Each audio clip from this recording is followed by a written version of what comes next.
أعوذ بالله من الشيطان الرجيم. بسم الله الرحمن الرحيم. اللهم صل على محمد وعلى آل محمد وسلم. السلام عليكم ورحمة الله وبركاته. أنبل ما لمن كلاو أنا نكر موكبا دعوة كلابا الله تعالى هنا الشيخ عبد الحميد كشكي عني أليرو أكا كشتي الدولة أمنا بايد ما كان بوانا غانا أنا جاي كلامني واتنا الشيخ عبد الحميد كشكي رحمه الله رحمة واسعة alaka hina alaka dairosma ambala men watina kabo misra Egypt di jawana a Sheikh Abdul Hamid Kishki rahimahullah. rabbil alamin ya rab ako tanube Allah ta'ala mi dan famumaye antigi ala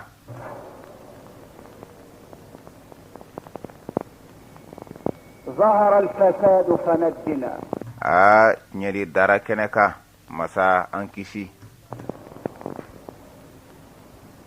عجز الطبيب فداونا مسا دكتور دسرا انفراكه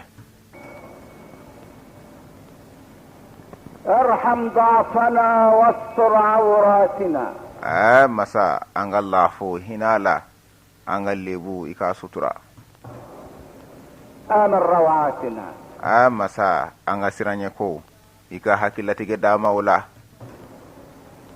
ارزقنا الحلال ولو كان قليلا وبارك لنا فيه مسا ika ngadige halalala hal na yasro akado ika barakado ala anye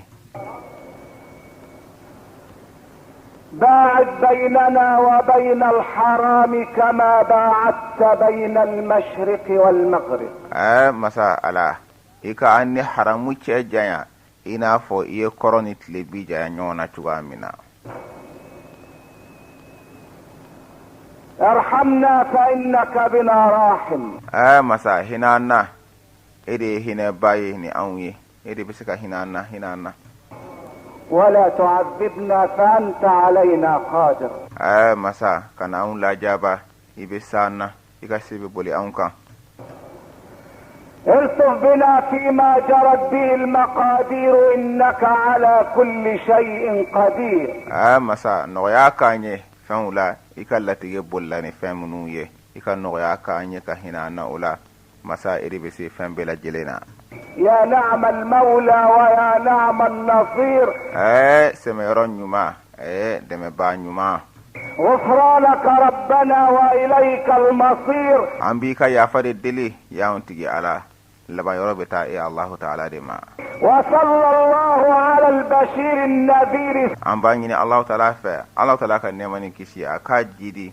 awa niso jali kelainka ani babali kelainka سيدنا محمد وعلى آله awa anga kuntigi Muhammad alayhi kodo Allah ta'ala kan nema injiri akadima yaka وأصحابه أجمعين anaka sahaba ufanaka ubela jili وأشهد أن لا إله إلا الله nebe seriya ka fo mafushte funakara Allah ta'ala kilempe لو يؤاخذ الله الناس بما كسبوا ما ترك على ظهرها من دابة ni Allah ta'ala kumbe adama dum mune nuka ke waliye Allah ta'ala kunte tolike du kuro inka fenyana mashila ولو يؤاخذ الله الناس بظلمهم ما ترك عليها من دابة ni Allah ta'ala kumbe mo mune nuka tonyali sababu yaye Allah ta'ala kunte tolike du kuro inka fenyana mashila أجدبت السماء وأقصرت الأرض في عهد سليمان بن داود وفمي سانغولو مسانجي جيجي دوكولو جارا سليمان كواتلا سليمان مي داود الدنجي عليك واتلا سانجيكو غليا كيرا عليهما وعلى نبينا الصلاة والسلام الله تعالى كان نيما جيدي كاكيشي فنا جيدي nabi ma flying ka no ye Sulaimana ye ani Dawuda Allah ta'ala ko nyona fana jidi anga nabi ma ka no ye Muhammad ye sallallahu alayhi wa alihi wa sallam فخرج مع بني إسرائيل ولا sayyidina Sulaimana ani bani Israila ka bora ليصلوا صلاة الاستسقاء mun koso ka se ka taa sanji deli seli kɛ حتى ينزل الله المطر من السماء mun koso Allahu Ta'ala ka sanji jigi ka bɔ sankolo la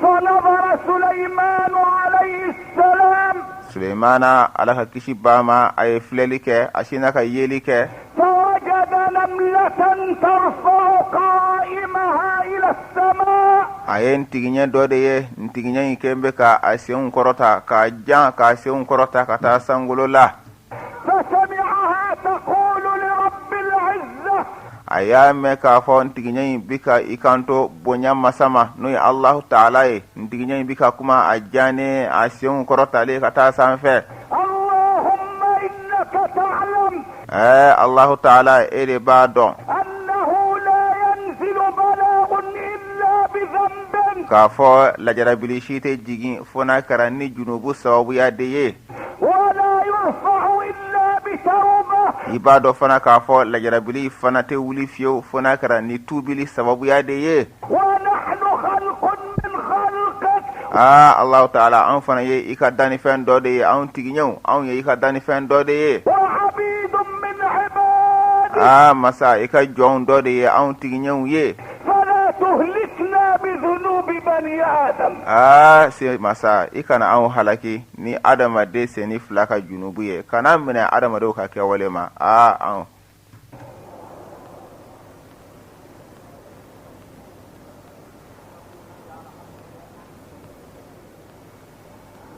لا تهلكنا kana anw halaki بذنوب بني آدم ni adamaden ka junubu ye نملة ni ye ntigiɲɛ de ye ترفع قوائمها إلى السماء a bɛ ka senw kɔrɔta ka taa sankolo ma وتستغيث بصاحب العزة والكبرياء a bɛ ka tulomɛgɛ ɲini fɛ a bɛ ka tulomɛgɛ ɲini kɛ ayiwa bonya masa ani yɛrɛ bonya masa o fɛ k'a wele لا ينزل بلاء إلا بذنب lajarabili si tɛ jigin fo n'a kɛra ni junubu sababuya ye ولا يرفع بلا توبة lajarabili a tɛ kɔrɔta fo n'a kɛra ni tuubi sababuya de ye لا ينزل بلاء إلا بذنب lajarabili tɛ jigin fo n'a kɛra ni junubu sababuya ye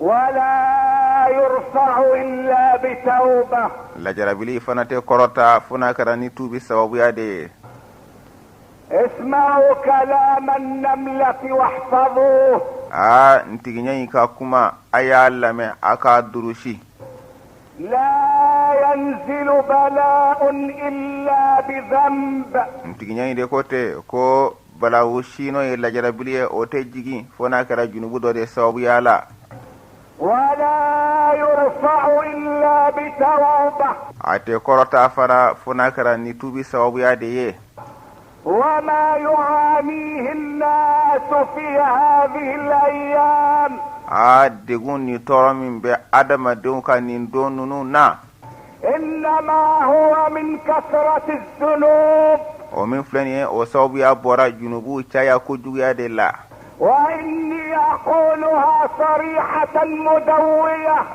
wa ne b'a kuma in fɔ kɛnɛkan jaraki la k'a fɔ ka mankan duuru n b'a fɔ لو قسم الظلم إلى 100 جزء ni tɔɲɔli tilara k'a kɛ tilayɔrɔ 100 ye لكان في مصر وحدها 99 جزءا a tilayɔrɔ 99 o bɛɛ lajɛlen bɛ sɔrɔ misira dama kɔnɔna na والجزء الباقي يمر ayiwa a tilayɔrɔ kelen min tora sa o bɛ munumunu على أهل الأرض o bɛ taa munumunu dugukolo dungɛ tɔw kan على أنه إذا جاء الليل يأتي إلى مصر ويبيت فيها o tilayɔrɔ kelen o bɛ taa munumunu dugukolo maa tɔw kan nka o n'a ta bɛɛ lajɛlen sufɛ a bɛ tila ka segin ka na misira kɔnɔ ka na si yen ka dafa tɔɲɔli tilayɔrɔ 100 dafalen na. لا يرفع إلا بتوبة.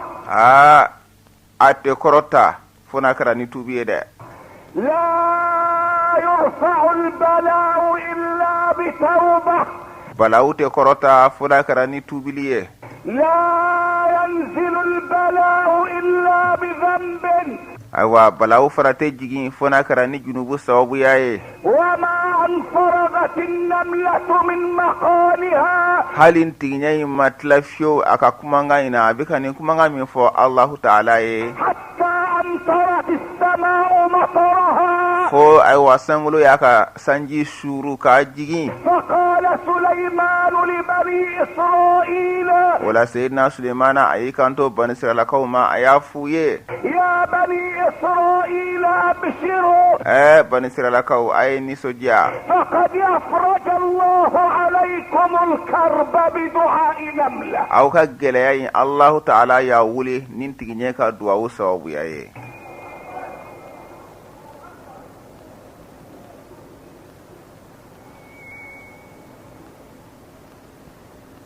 لا ينزل البلاء إلا بذنب. balawu tɛ jigin fo n'a kɛra ni junubu sababuya ye.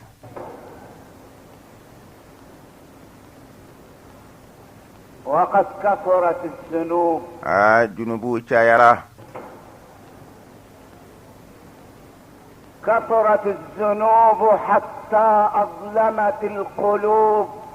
junubu cayara fo dusukun dibi donna u la.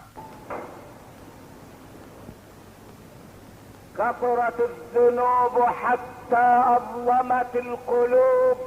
junubu cayara fo dibi donna dusukun na. لا إله إلا الله أخلو بها وحدي. la ilaha illallah bɛ fɛrɛni nin kumakan in de ye n kelen pe. la ilaha illallah. لا إله إلا الله يغفر بها ذنبي.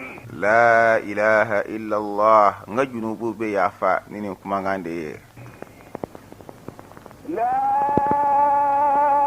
إله إلا الله أفني بها عمري. la ilaha illallah n bɛ n si bɛɛ ban ni o de ye.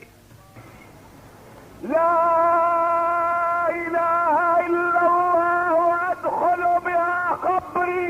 la ilaha illallah n bɛ don n ka kaburu kɔnɔ ni nin kumakan in de ye. لا إله إلا الله ألقى بها ربي. la ilaha illallah n bɛ n ma kun bɛ ɲɔgɔnya ni nin kumakan de ye. من العزيز. jɔn de ye se masa ye. من العليم. jɔn de ye dɔnni masa ye. من غافر الذنب. jɔn de ye junubu yafaba ye. من قابل التوب. jɔn de ye tubiliw minɛba ye. من شديد العقاب. jɔn de ye ɲangata gɛlɛn tigilama ye. من ذو الطول. jɔn de ye singola masa ye. من الذي لا إله إلا هو. jɔn de do ni ma fosi tɛ fɔ n'a kɛra ale kelen pe ye. من إليه المصير. kɔɲɔw bɛ laban ka taa masa jumɛn de ma. من الغفار. jɔn de ye kafari masa ye. من القهار. jɔn de ye karabali masa ye. من الجبار. jɔn de ye masa kana gɛlɛ ye. من الأول. jɔn de ye masa fɔlɔ ye. من الآخر. jɔn de ye masa laban ye. من الظاهر. masa jumɛn de bɛ yen n'a ka ko dalen bɛ kɛnɛ kan jɔn do. من الباطن. masa min n'a ye masa dogolen ye ayiwa masa dogolen do jɔn do. من العليم. dɔnni masa o ye jɔn ye. من الوارث. jɔn de ye tiɲɛta masa ye. من الباعث. jɔn de ye kiraw cili masa ye. من المالك. jɔn de ye maralikɛla ye. من الملك.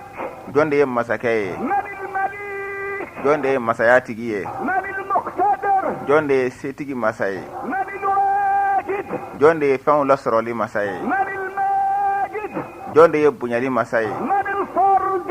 jɔn de ye masa kelen pe ye. من الصمد. jonde ye jigi sɛbɛn masa ye من الواحد jonde ye masa kelen ye من الواحد jonde ye masa kelen pe ye وحد الواحد a ye masa kelen in ka kileya sabati la ilaha illallah muhammadur rasulullah وحد الواحد a ye masa kelen pe i ka kileya sabati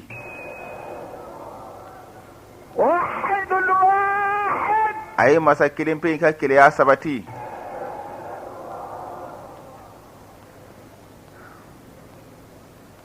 لا إله إلا أنت ma si tɛ fo n'a kɛra e ala ye لا إله إلا أنت ma si tɛ fo n'a kɛra e ala ye سبحانك saniya b'i ye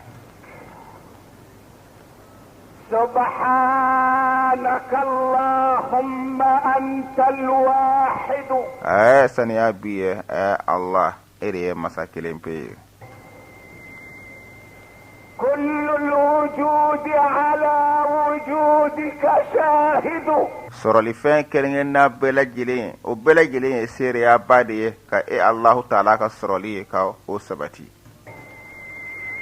سبحانك اللهم أنت الواحد saniya b'i ye allah e de ye masa kelen pe ye كل الوجود على وجودك شاهد sɔrɔlifɛn bɛɛ lajɛlen o bɛɛ lajɛlen ye seereyaba ye ka e allahu taala ka sɔrɔli ka o seereya يا حي masa ɲɛnama يا قيوم masa min jɔlen bɛ n'a yɛrɛ ye يا حي masa ɲɛnama يا قيوم masa min jɔlen bɛ n'a yɛrɛ ye أنت المرتجى an jigi dalen bɛ e ala de kan وإلى علاك على الجبين الساجد teda min ye sujudikɛla ye o bɛ segi ka taa e allahu taala de ma tenturuba ye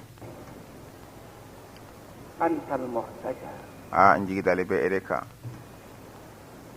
أنت المرتجى an jigi dalen bɛ e de kan يا حي masa ɲɛnama يا قيوم masa min jɔlen bɛ n'a yɛrɛ ye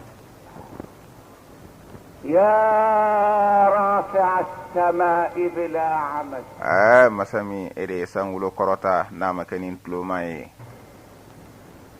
يا من يقول للشيء كن فيكون masa min e de b'a fɔ fɛn ma kɛ o bɛ sin ka kɛ إن لم أكن أهلا لبلوغ رحمتك فإن رحمتك أهل لأن تبلغني allahu taala n'a y'a sɔrɔ ne man kan ayiwa k'i ka hinɛ sɔrɔ i ka hinɛ kɔni o ka kan ka ne sɔrɔ شعاع من رضاك يطفئ غضب ملوك أهل الأرض allahu taala ka jɛn o yelen fitini o bɛ kɛ sababu ye ka dugukolo dunkɛ bɛɛ lajɛlen ka fununu ka dimi k'o bɛɛ lajɛlen faga allahu taala ka jɛn a yelen fitini o b'o kɛ شعاع من رضاك يطفئ غضب ملوك أهل الأرض masa yelen fitini kamuni masa taala ka jɛn na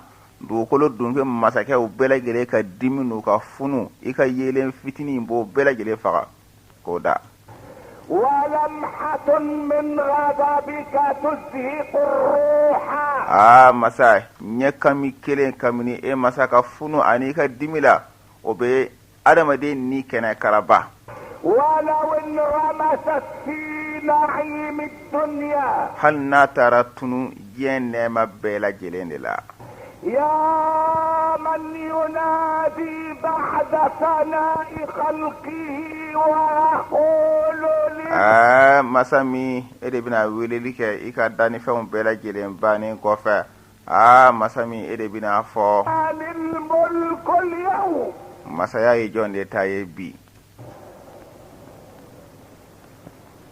يا دنيا diɲɛ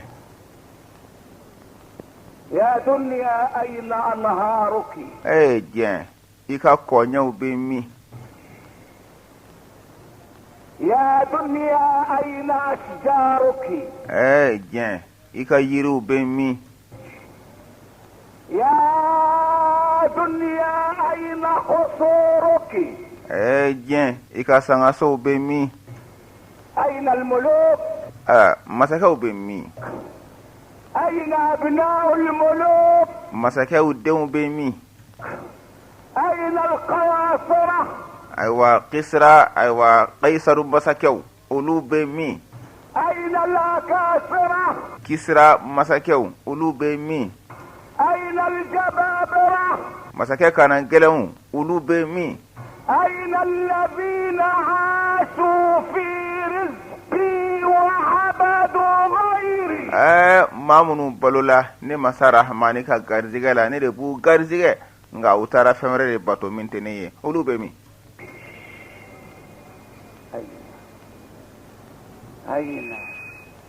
أين بمي. أين وبمي يا ابن آدم؟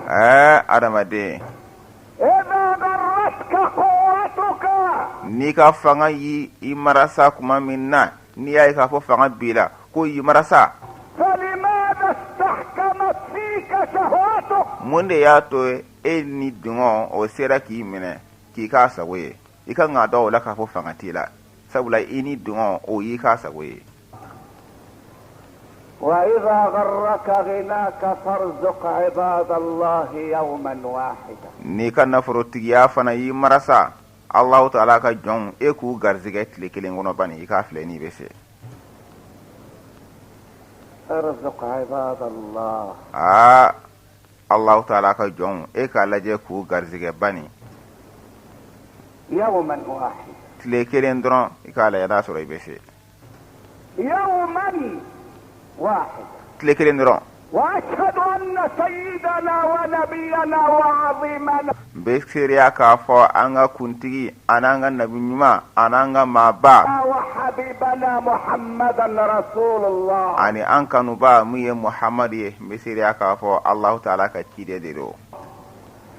يقول في الحديث الشريف 5 يثقلن ميزان العبد يوم القيامة. أن كنتي محمد أبافو أكا حديثا كروتا ليونا ko fen duru be o be joga mizani giriya alkiyama jodo fen duru 5 duru أشياء 5 fen duru يثقلن ميزان العبد يوم القيامة. o be joga mizani giriya alkiyama jodo.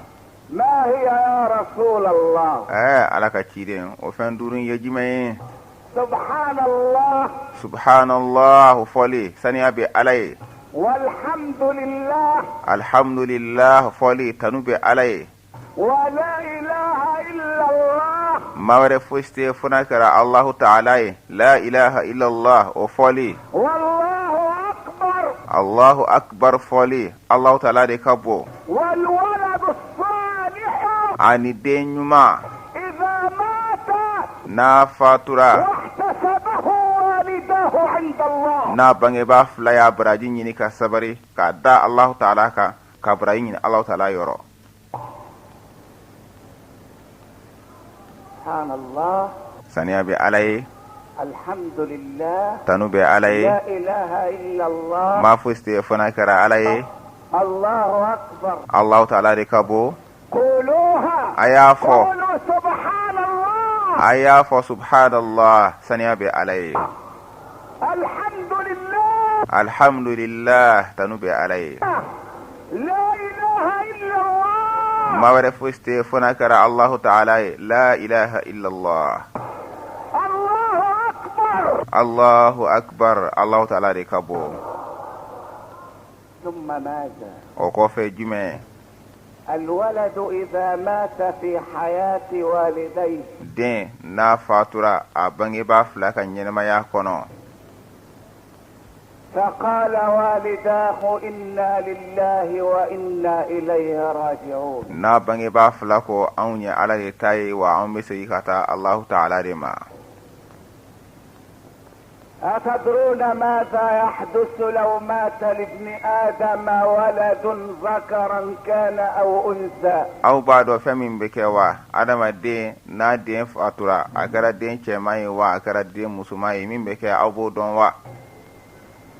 إذا مات للعبد ولد ذكرا كان أو أنثى الله تعالى كجون ندين فاتورا أيه دين كرا شماي ودين كرا مسماي جمع الله الملائكة التي قبضت روحه. الله تعالى بملكه دلجة ملكه منو يا أني منه وعقد لهم في السماء مجتمعا ملائكيا. أبلا بنيك ويه سانغلو كونانا لجلا مية ملكه كاللجي الله تعالى بولا بين سانغلو لا.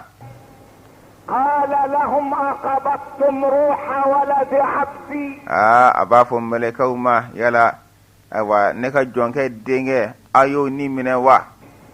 فتقول الملائكة نعم يا ربنا. ملكه بافو أو أنياني من ده ياونتي. فيقول أقبضتم فلذة كبده وثمرة فؤاده. أبافو أدوسكم بيان أسوكو كرو أيو من الله أدوسكم يريدين أيو من الله. فيقولون نعم يا ربنا. ملكه بافو أو أنياني من ده ياونتي الله. فيقول الله فماذا قال عبدي عندما مات ولده؟ ولا الله تعالى بكانتو ملكه ما نكا جون يمون فوق ما من نادين فاتورة أي من فوق. فتقول الملائكة حمدك واسترجع يا رب. ملكه بافو الله أكود إنا لله وإنا إليه راجعون أكود أوني على دتاي أمسي كتا إرما أيود فده لله وإنا إليه راجعون. إنا لله وإنا إليه راجعون على أيود فده. فيقول لهم مولانا. أونتجي أنغام مسابين أبسينغا كانتو ملكا نوما. يا ملائكتي. نكا ملكاو. ابنوا لعبدي بيتا. أي سوجو أي وانغا جونكي الجنة كونو. أي سوجو أي الجنة كونو. يا رسول الله. أنكم تجي يا على كتير. يا سيد الشاكرين يا حبيب الله. بركة دالو بلاجي لك كنتي يا الله تعالى كنبا. ماتت أولادك جميعا أمام عيني. إدهم بلاجي فاتورة يا وإني كرو يا على كرا إدهم بلاجي فاتورة إني كرو. انتقل الى صاحب الرسالة العصماء. سيسان بكما يلما كتا ايوا تشيكان تيجي تشيكان مي تشيكان كورتالي او تيجي بكما يلما كتا اوما.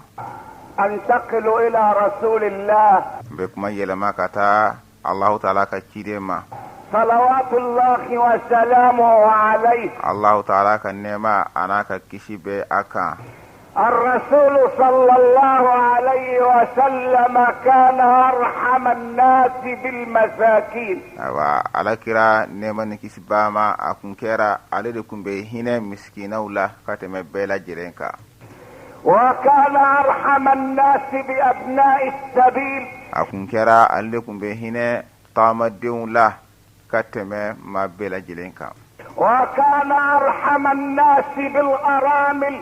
akun kera alde kumbe hine muso ce satoula kateme ma bela jilenka. wa kana arhaman nasi bil musabin.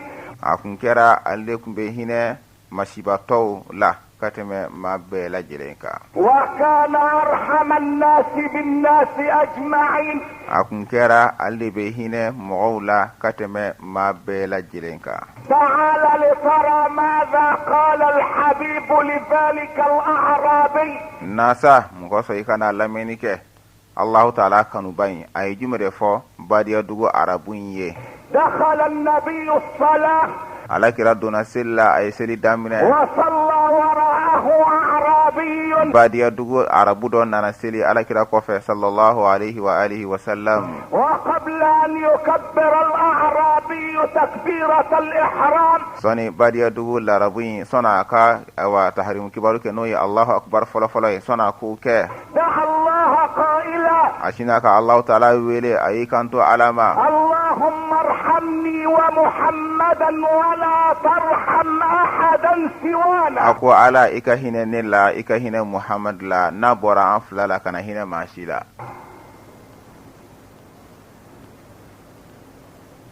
ارحمني i ka hinɛ ne la ومحمدا i ka hinɛ muhamad la ولا ترحم أحدا سوانا. وظل بذلك ale y'a bisikiya sa ni nin kuma in ye. وأيقن ale yɛrɛ denkɛniyara koyi أنه بهذه الدعوة k'a fɔ nin duwawu in sababuya la ale kɔni يجامل رسول الله. ko a bi ka i musilaka ka musilaka kɛ alakira fɛ ne ma ni kisi b'a ma a y'o de bila a kun na ko ala ka hinɛ ale la ani muhamad la n'a bɔra olu la ala kana hinɛ maa si la a b'ale ɲɛna ko a ye duwawu kɛ alakira ye. لكن الحبيب محمدا كان لا يحب النفاق. an kanu ba in min ye muhamad ye a kun kɛra a tɛ nafigiya kanu. أبعد الناس عن النفاق سيدنا maa min n'o o de ka jan ayiwa ka bɔ nafigiya ma ka tɛmɛ maa bɛɛ lajɛlen kan o ye an ka kuntigiba in de ye محمد. min ye muhamad ye. كان لا يحب المجاملات الزائفة a kun kɛra musilaka kuma ayiwa jɛngɛnenw a kun t'o fɛ. ولا الكلمات الرخيصة. ayiwa kumakan da nɔgɔw mɔgɔ bɛ sin ka min fɔ ten a kun kɛra a kun t'o fɛ. لم يكن كهؤلاء الذين يطربون. an kanuba in an ka kuntigi ye muhamad ale ma kɛ i n'a fɔ maa dɔw maa minnu bɛ yen n'u bɛ nisɔndiya ويفرحون o bɛ fari foni ويمرحون f'u b'u nɔgɔ masa nisɔndiya ni fari foni na.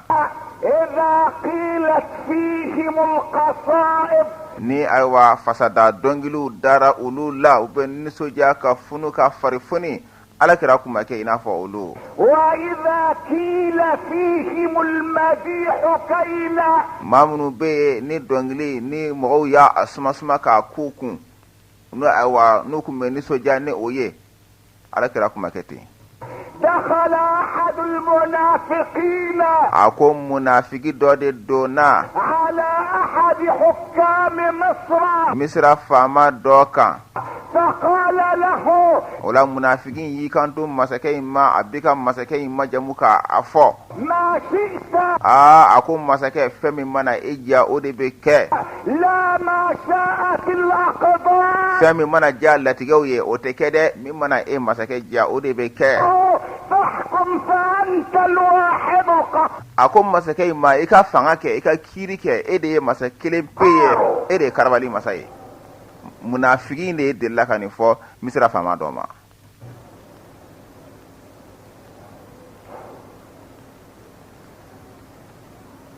إذا وصل الناس إلى هذا الحد ni mɔgɔw sera ka taa se nin dan in na.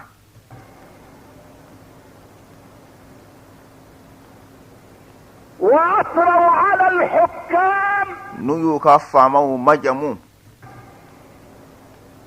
وصار النفاق طريق النجاة. ni munafigiya de kɛra magoɲɛ sira ye i mago tɛ ɲɛ f'i ka kɛ munafigi ye.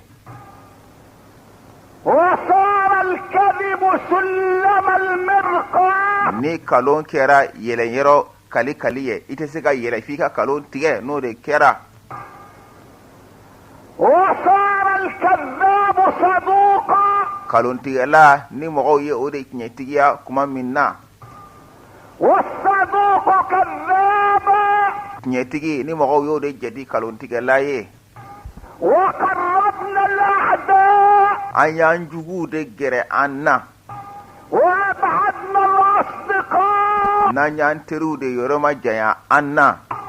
فقل على الدنيا العفاء. afo yafa kan ka kɛ diɲɛ ma o kuma la sa ka yafa diɲɛ ma k'a ban pewu o kan ka kɛ ni nin kɛra. رجل يدخل على امير المؤمنين عمر بن عبد العزيز. cɛ dɔ de donna muminu ɲɛmɔgɔ kan Umar bin Abdul Aziz. ويطريه. a bi ka a majamu. ويمدحه. a bi ka a tanu. يقول ما اجملك. o bi k'i kanto Umar bin Abdul Aziz e cɛ ka ɲi sa. وما اعظمك. i ka bon sa danti la. وما اعظم نورك. i ka nɔrɔ ka bon sa. وعمر واضع يديه بين كفيه مطرقا. o y'a sɔrɔ Umar bin Abdul Aziz a bi ka i bila bolo fila in na tɛgɛ fila la a bi k'i kunjigi. يستمع. a bi ka munafikɛn in lamɛn. إلى أن فرغ المنافق من كلامه فقال له أمير المؤمنين أفرغت من كلامك يا هذا. fo kuma min na ni munafikin tilara a ka tanuni n'a ka majamuni ma o la muminu ɲɛmɔgɔ Umar bin Abdul Aziz a y'i kan to a ma cɛ o e tilara sa wa. قال له نعم يا أمير المؤمنين. munafikin y'i kan to a ma a ko awɔ ne tilara ya muminu ɲɛma ne ka kuma banna. قال له إن هذا الجسد الذي تمدحه. a ko e bi ka ne farisogo min tanu nin ye. لو أنك زرته بعد 3 أيام من دفنه لوليت منه فرارا ولملئت منه رعبا. ni kun taara bɔ nin farisogo ye a su donnen kɔfɛ ni tile 3 ye e bi ka farisogo min tanu nin ye ko a nɔrɔ ka bon ko a ka bon ko dan t'a la n'i taara a ye kaburu kɔnɔ a tile 3 i kun bɛ boli ka bɔ a ɲɛ i bɛ siran da bɛɛ lajɛlen na e bi ka farisogo min majamu kɔni. جسد. farisogo dɔ. ثان. a bɛna ban. ثان. a bɛ ban de. ثان. a bɛ ban. من التراب إلى a التراب. bɔra buguri de la wa a bɛ segin ka taa buguri fana de ma. لو زرته بعد دفنه. n'i taara bɔ farisogo ye farisogo in su donnen kɔfɛ kaburu la. لوليت منه فرارا i n'i kɔ don ka boli ka bɔ farisogo in ɲɛ. ولملئت منه رعبا. i na fa siran ɲɛ la siran ɲɛ n'i se ko bɛɛ ma. ولذلك لما عرفوا هذه الحقيقة العليا. kuma min na o de kosɔn kuma min na nin tiɲɛ kɔrɔtalenba in ala jɔnw kelen ka nin dɔn. أغلقوا الأبواب في وجوه المنافقين. u y'u ka daw tugu munafiki ninnu ɲɛma u m'u ka da yɛlɛ munafikiw ye. وفي وجوه المداحين. u y'u ka daw tugu tanunikɛlaw fana ɲɛ u ma da yɛlɛ u ye. وفي وجوه الكذابين. u y'u ka da tugu kalontigɛla ninnu fana ɲɛ u m'u da yɛlɛ u ye. لأن النفاق إذا نبت في أرض sabula munafikiya n'a falenna dugukolo o dugukolo la أجدب خيرها a b'a a hɛrɛ dɔgɔya. وضاعت قيامها ayiwa a jɔlifɛnw o bɛ tiɲɛ. وزالت أخلاقها a yɔrɔ jogo min b'a la o bɛ wuli ka bɔ yen. وضاعت كرامتها a yɔrɔ bonya min bɛ yen o bonya fana bɛ tiɲɛ. وولت عزتها kɔrɔta min b'u la o fana b'a kɔ don. وأصبحت الحياة غشا في نفاق لا. o la ɲɛnamaya bɛ yɛlɛma ka kɛ ayiwa nabara ani janfa de ye misaliya la. تسقني كاس الحياة بذلة.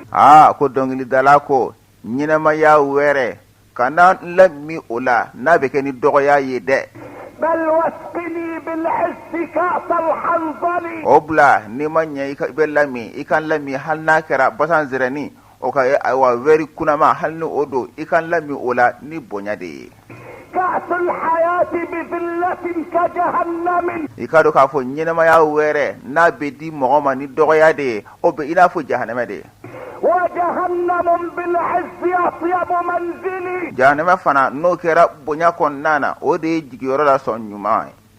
لا تخضعن لمخلوق على طمع. i kana ayiwa i yɛrɛ majigi dannifɛn si ye nata de kan. فإن ذلك نقص منك في الدين. i ka dɔn k'a fɔ n'i y'o kɛ o b'i ka diinɛ nagasili de yira. لن يقدر العبد ان يعطيك خردلة. jɔn si tɛ se ka hali awa jegikisɛ dama jɔn si tɛ se ka o di e ma الا باذن الذي سواك من طين. fɔ a ka kɛ ni masa de ka jɛn ye masa min ye e da k'i dalakɛɲɛ ka bɔ bɔgɔ la f'o de ka jɛn n'a ye n'o tɛ jɔn tɛ se ka fosi d'i ma. لن يقدر العبد jɔn tɛna se ان يعطيك خردلة ka hali jegikisɛ dama di ma a tɛ se k'o o dama hali o ɲɔgɔnna a tɛ se k'o di ma الا باذن الذي سواك fɔ a ka kɛ ni masa de ka jɛn ye masa min ye e dalakɛɲɛ من طين. ka bɔ bɔgɔ la f'o de ka jɛn n'a فلا ye. تصاحب غنيا تستعز به I kana nafolotigi jɛɲɔgɔnya mun kosɔn i ka se ka i yɛrɛ bonya n'ale sababuya ye. وكن عفيفا وعظم حرمة I الدين ka kɛ yɛrɛkun sɔminɛba ye diinɛ ka bonya i k'o bonya yira. واسترزق الله مما في خزائنه. I ka garizigɛ ɲini Allahu Ta'ala fɛ ka bɔ fɛn na fɛn min b'a a ka magasinw na a n'a ka konɛgɛw la a ɲini Ala de fɛ. فإن رزقك بين الكاف والنون. I ka dɔn k'a fɔ i ka garizigɛ Allahu Ta'ala yɔrɔ kaafu ani ayiwa nunu a b'o de ni ɲɔgɔn cɛ Ala k'a fɔ kɛ dɔrɔn a bɛ kɛ. واستغن بالله I ka i yɛrɛkun kari ni Allahu Ta'ala de ye. عن دنيا الملوك Ka bɔ masakɛw ka diɲɛ ma i kari ka bɔ o kɔ ni Allahu Ta'ala ye. كما استغنى الملوك بدنياهم عن الدين. A bɛ i n'a fɔ masakɛw fana kari la n'u ka diɲɛ ye ka diinɛ tɔ ye cogo min na i fana ka kari masakɛw kɔ o cogoya la ka awa diinɛ minɛ. ما قيمة الحياة إذا كانت نفاقا؟ ko jɔyɔrɔ jumɛn de bɛ ɲɛnamaya la n'a kɛra munafigiya ye. الركوع لا يجوز إلا لواحد. kunbere minɛ o tɛ daga fosi ye fo n'a kɛra masa kelen ye. والسجود لا يجوز إلا لواحد. sujudu a tɛ daga fo n'a kɛra masa kelen pe de ye. من الذي لا إله إلا هو؟ masa jumɛn de bɛ yen sa ni maa si tɛ fo n'a kɛra ale de ye. من الضار؟ ayiwa tɔɔrɔ masa ye jɔn de ye n'a bɛ tɔɔrɔ kɛ n'a ka da ye. من النافع؟ nafa masa ye jɔn ye n'a bɛ nafa kɛ n'a y'a diya. من الخافض؟ majigini masa o ye jɔn de ye n'a bɛ majigini kɛ n'a y'a diya. من الرافع؟ kɔrɔtali masa o ye jɔn de ye n'a bɛ kɔrɔta kɛ n'a y'a diya. من المعز؟ ayiwa bonya masa o ye jɔn de ye n'a bɛ bonya kɛ n'a y'a diya. من المذل؟ dɔgɔya masa o ye jɔn de ye n'a bɛ mɔgɔ dɔgɔya n'a y'a diya. من المحيي؟ jɔn de bɛ ayiwa ɲɛnamaya kɛ. من المميت؟ jɔn de bɛ saya kɛ. من القابض؟ jɔn de ye minɛli masa ye. من الباسط؟ jɔn de ye funini masa ye. من الواسع؟ jɔn de ye yiriwali masa ye. من الجامع؟ jɔn de ye kafoli masa ye. من العزيز؟ jɔn de ye bonya masa ye. من المقتدر؟ jɔn de ye setigiya masa ye. من المتكبر؟ jɔn de ye yɛrɛbonya masa ye. من الرحمن؟ jɔn de ye diɲɛ hinɛ labɔlen masa ye. من الرحيم؟ jɔn de ye lahara hinɛ kɛrɛkɛrɛlen masa ye. من الخالق؟ jɔn de ye dali masa من ye. البارئ؟ jɔn de ye dali sintili masa ye. من المصور؟ jɔn de ye sɔrɔw dilanba masa ye. من الواحد؟ jɔn de ye masa kelen pe ye. من الواحد؟ jɔn de ye masa kelen pe ye. من الواحد؟ jɔn de ye masa kelen pe ye. وحد الواحد. a ye masa kelen pe i ka kelenya sabati. la ilaha illallah. عمر بن الخطاب Seydina Umar min ye Khatabu den ye. وهو على فراش الموت k'a sɔrɔ a bɛ saya dilan kan.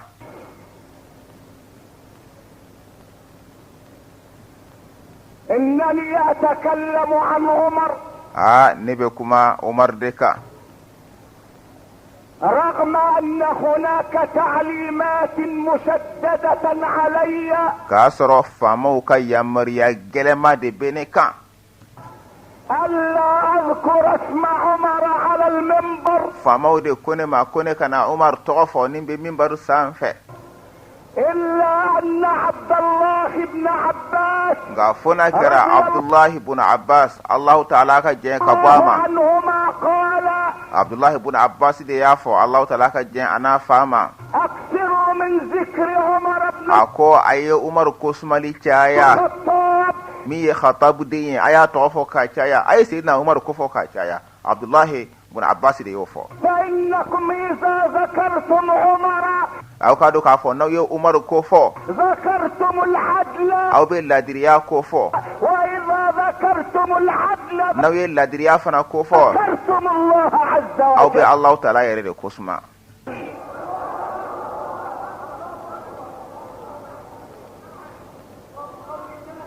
تعليمات famaw ka ya mariya ama وتنبيهات ani famaw ka lakununi chama وأوامر ani famaw ka ya mariya chama ألا تكلم عن عمر. kongana kuma sayyidina Umar ka قلت لهؤلاء ne kanto nunuma فعمن أتكلم؟ Uthmana nga kuma jonde ka ninte kuma Umar ka nga kuma jonde ka أتكلم عن مركز aw be fene ka kuma Karl Marx de kanwa أم أسبح بحمد اليمين؟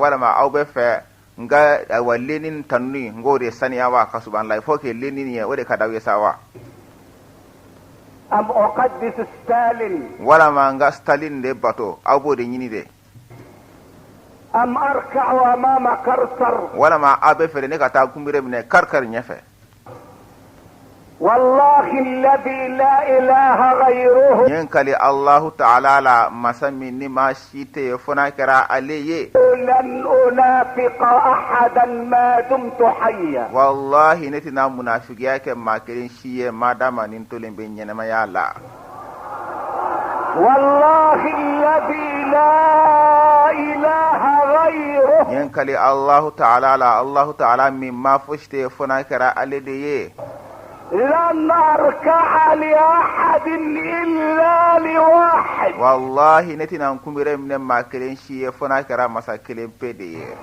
هو الله. ode Allah ta'ala ولن أسجد لأحد إلا لواحد. wallahi netina sujudi ke makirin shiye fona kara masakilen peye هو الله. ode Allah ta'ala ولن أقبل منصبا أيا كان wallahi tina son joyoro la fama joyoro fon fe amana ka fon fe tina son ala ولن أجلس على كرسي wallahi netina sigi sezi shi kanu e fama o ka sezi ente sigi oka إلا على منبر الواحد الديان. fona kara masakile pe mi ye juru sara masaye fona kara o ka minbaru ka wallahi ne be sigi o damareka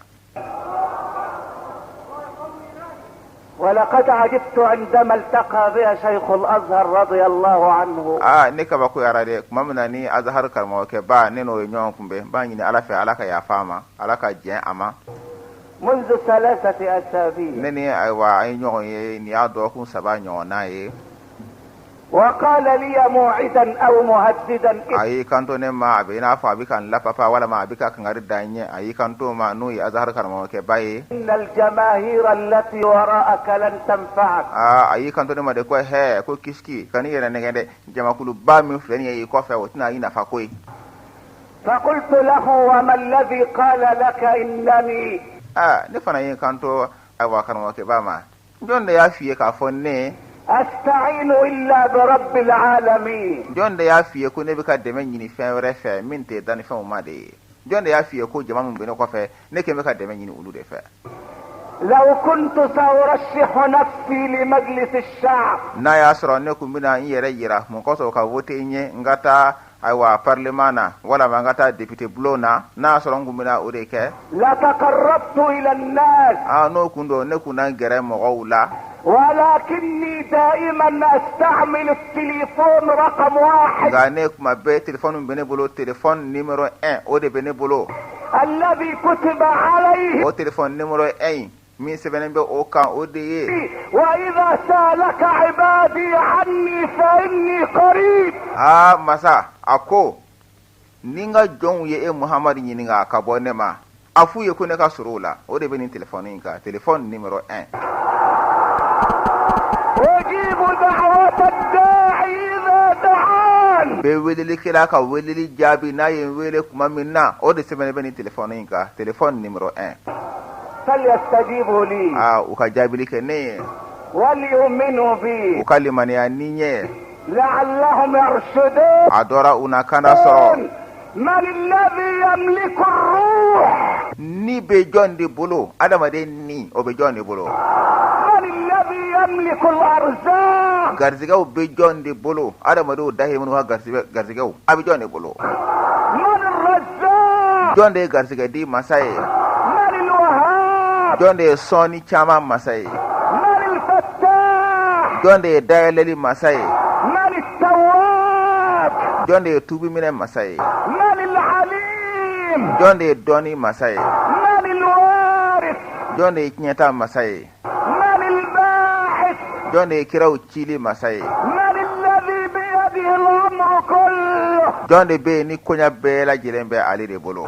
من مالك الملك؟ jonde masaya marabaye من الواحد؟ jonde masakilen peye إنه الواحد. masakilen peye de do koyi وهل هناك غير الواحد؟ yala fen wara be tuni de wa ni masakilen peye de tewa. بك أستجير ومن يجير سواك. be tangani nyini ke masade fe jonde be se ka matangani ete. بك أستجير ومن يجير سواك. be tangani nyini ke masade fe jonde be tangali ke ni ete. فارحم ضعيفا يحتمي بحماك. masa hine ka jon la fulela min ke me ka ta yera kun ay wa koloshi ka yera kun kalafa ika tangala yorola. بك أستجير ومن يجير سواك. ne be tangali nyini ke masade fe jonde be tangali ke ni ete de. ارحم ضعيفا يحتمي بحماك. masa hine jon la fulena jon la fule min ke me ka ta yera kun kalafa ika tangali yorola. أكثروا من ذكر عمر. ay sayyidina umar ko foka chaya فإنكم إذا ذكرتم عمر ذكرتم العدل. akado ka fo nawye sayyidina umar ko suba aw be ladiriya ko fo. وفي ذكر العدل ذكر لله تعالى. ladiriya ko foli akado ka fo allah taala ko foli fana be o de kono.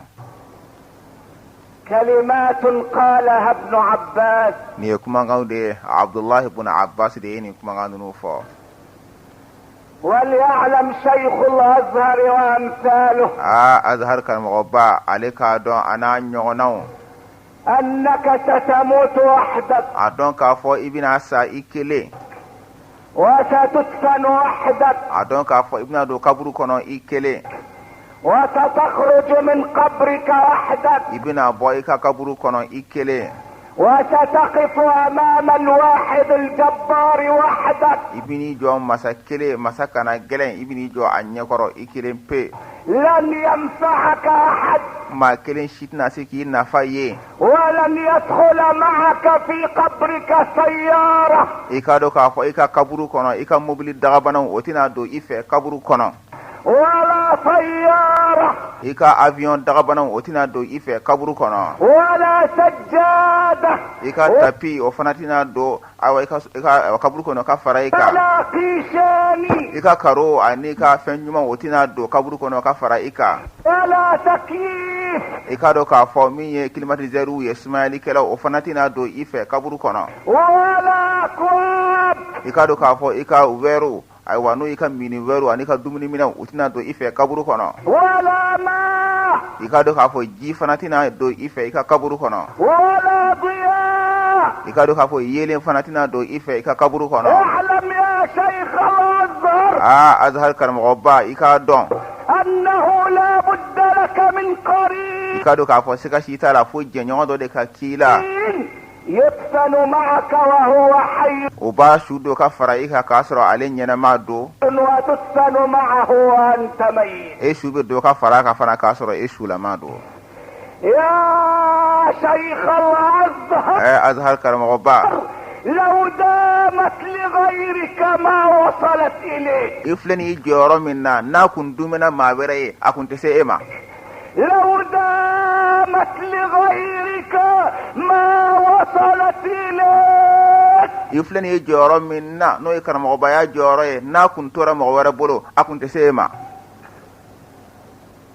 أعد الزاد لليلة صبحها يوم القيامة. سرافنا لبه سودو كوسو سومي نا دوغسيجه نوي القيامة جودونيه وسرافنا لبه ده. نحن لا ننافق. أنت منافق يا كوي. لأن النفاق في الدرك الأسفل من النار. سبلا منافق يا ودي بي جيجي يولا سون دوغمالالا تسمع كونانا. ونحن لا نخاف. أنت سيران كوي. لأن الذي يملك الروح والرزق هو الله. سبلا ني أني غرتك ما من بلو ودي الله تعالى أنت سيران بلي. ونحن لا نحني الجبين. أنت دا ماجي ما يكوي.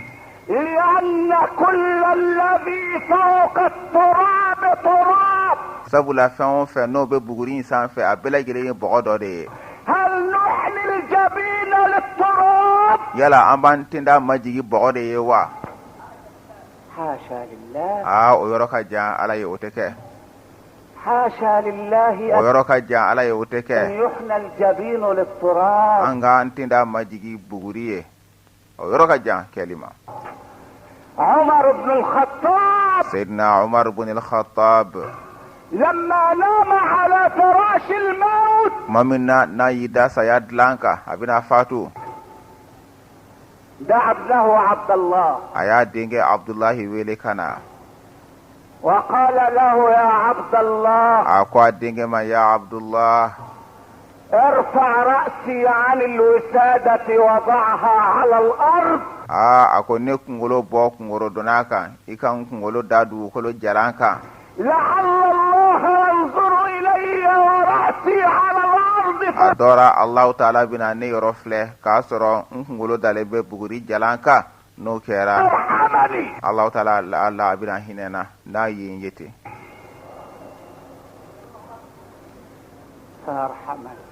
wala be hinena kabako. نعم يا عمر. عمر. عمر أحد العشرة المبشرين بالجنة. عمر ركودو ما تامنو نني سجراني الجنيه ودولا كلندو. عمر كودو الذي وقف الرسول معه ومع أبي بكر وعثمان ذات يوم على جبل أحد. عمر من دون دولا على كرا صلى الله عليه وآله وسلم وجرى أهدي كلك كفرا أيوا عليك كفرا أبو بكر كفرا أيوا سيدنا عثمان وكلين كوجو أهدي كلك دون دولا. فارتج الجبل بهم. ولا كلو يرى لا نو يكلمغا. فقال الحبيب للجبل اثبت يا. ولا أنك نبينو يا على كراي أي كنتو كلي ما أكو يا أهدي كلو سبتي إكاتو إنه لا. أحد فإن فوقك نبيا وصديقا وشهيدين. إكادو كافو نبي نيما دي بي إسانفة إكادو كافو كنيتيجي دي بي إسانفة إكادو كافو سيدو سوفلا أو دي بي إسانفة أهدي كلو سبتي إكاتو إنه لا. اثبت يا أحد. أهدي كلو سبتي. إن فوقك نبيا هو سيدنا محمد. إكادو كافو نبي نيما دي بي إسانفة نو يانغا كنتيجي محمد صلى الله عليه وآله وسلم. وصديقا هو أبو بكر. إكادو كافو كنيتيجي دي بي إكا نو يا بكر الصديق رضي الله عنه. وشهيدين هما عمر وعثمان. إكادو كافو سيدو سوف لدي بيكا ودي عمر يعني عثمان الله تعالى كجن كبوف لما. عمر الذي قال فيه الحبيب محمد. سيدنا عمر مي أنك نبينو يا محمد أي كانتو عمر دكا كولا دون دولا أكو. إن عمر رجل ضرب الله الحق على قلبه. أو كادو كافو عمر يشاري يشامي الله تعالى يشنيري سبتي أدوسكون كان ولسانه على ديا سبتي أنفناكا. ولو كان فيكم محدثون. نمو كن كرا أولا مغمن بي الله تعالى بالدنيا جيجي منو كان.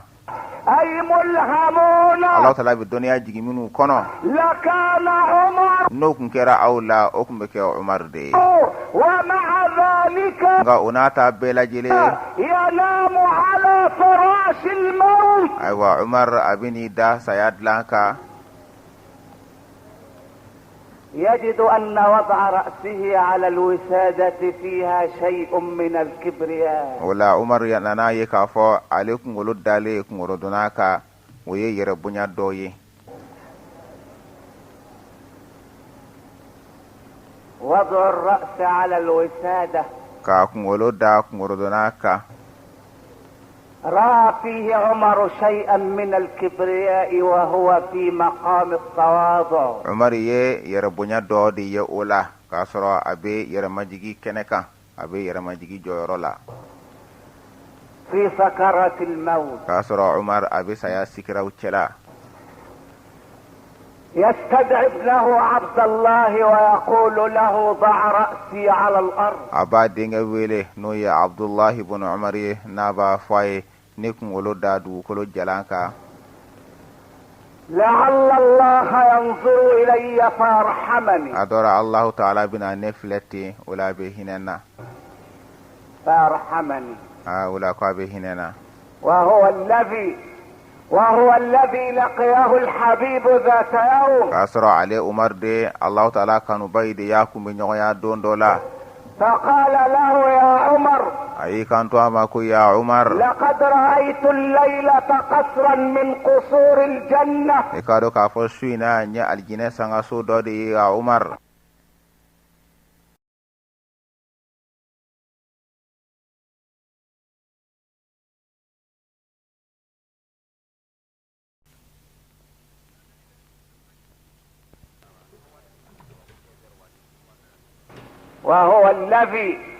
وهو الذي لقيه الحبيب ذات يوم.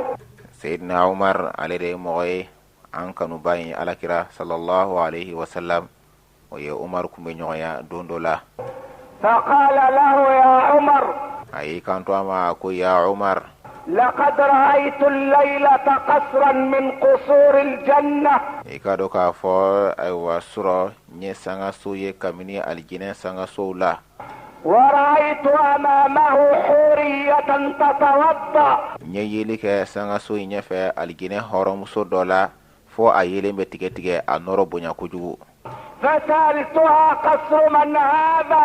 ne aywa horom so nyinga ne kwama ngo ni jonka sanga suye فقالت قصر عمر بن الخطاب. musoyin ko ni Umar ibn al-Khattab ka sanga so de aljine kono وأنا إحدى نساء عمر في الجنة. wa Umar muso do de ne aljine kono nana قال الحبيب لعمر wala an kanu bayinu ya alakirai ayi kanto Umar ma فلما علمت أنها زوجته kuma minna ne ya do ka fo ni e furu muso de aljine kono هي عنها ne nyeda yelama ka bo ama فلم أنظر إليها ma songa muso in laje ble خشية أن تغار علي يا عمر. sabula sirana ikanana kiliyana ya Umar nyenye bwala ma songa laje tuguni kam na fara ko e furu muso de do aljine kono فقال له عمر وعليك أغار يا رسول الله. Sayyidina Umar yi kanto amasa alakira ne be kiliya edela عليك أغار يا رسول الله. Allah ta'ala ka kide ne be kiliya edela عمر Umar وقصره anaka sanga so وجنته anaka aljine وحوريته anaka aljine horom so ومع ذلك ona tabela jile يقول ضع رأسي على الأرض. Umar de bafo ayin kungolo dadu kolo jalanka ثم ماذا؟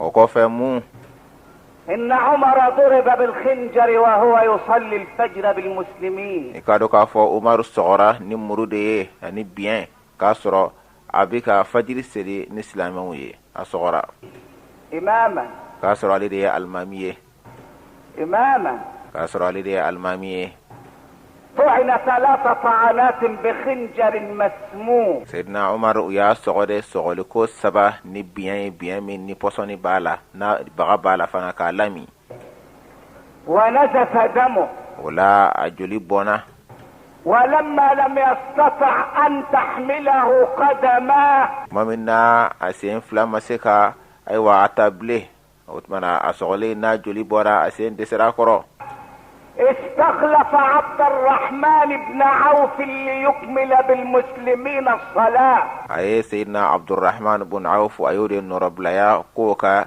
سيد دفان إسلامي كما من أنا دسرة أسولين كوفة سيدنا عمر ركودو. وحمل العملاق الأشم إلى داره. بلي بلي بين بلي بلي كروتالي دغبنا موين ويا ونيوا كرو كتانا يا كسو. حمل الأسد على أعناق الرجال. مو ويونيو وربا كرو جوكانا ويونيو كرو وربا عمر.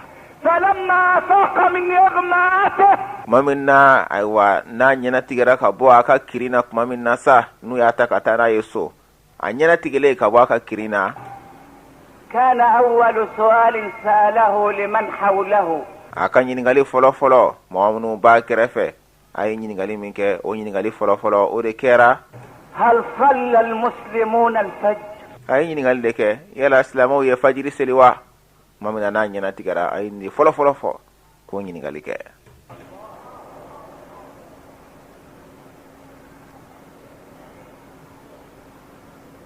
هل صلى المسلمون الفجر. وإسلامه يفجر السلوى أيودين ينغالك. أي حاكم يسأل هذا السؤال. فما جمد بيسا نو بين ينغالينك. أي حاكم على وجه الأرض في هذه الشدة الشديدة. فما جمد بيسا دو كلوينك نينجليانا ميجليا باي نينجليا واتي باينا.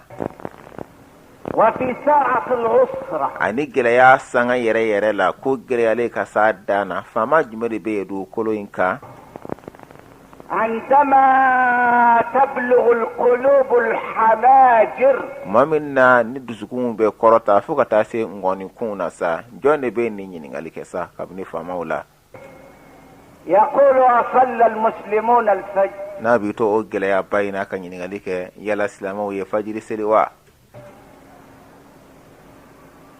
إن هناك ناسا لا يسألون عن صلاة المسلمين.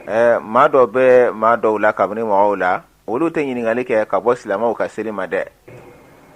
إنما يسألون لماذا رب الشباب لحاهم.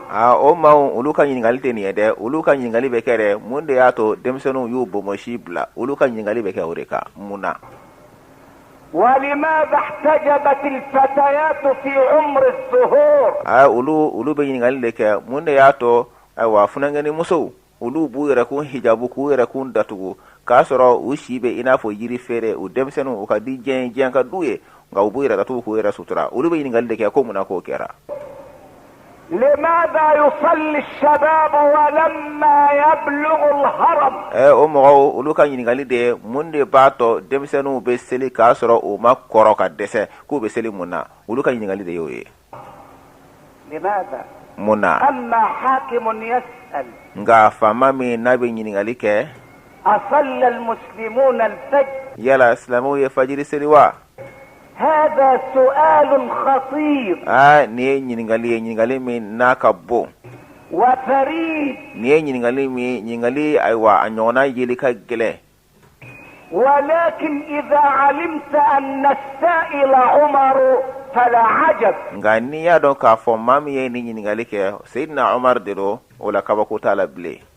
فإن العبقرية العمرية كونها الله ذرة. sabula ikado ka fo sayyidina umar ka dangile ya anaka bile ya allah ta'ala yudla de zarra kile ka labe ka kirengere.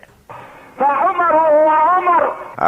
umar ode sayyidina umar ye الرجل الذي لم يستطع الغرور alide chami yarakum marasa o masse أن يقتحم عليه أسرار نفسه المنيعة. yara marasa ani yara bunya o masika ani karanga min kembe ka kori yara marasa masika pa okuna kata se anima animi na kembe ka yara ku koroshi ni karanga ye.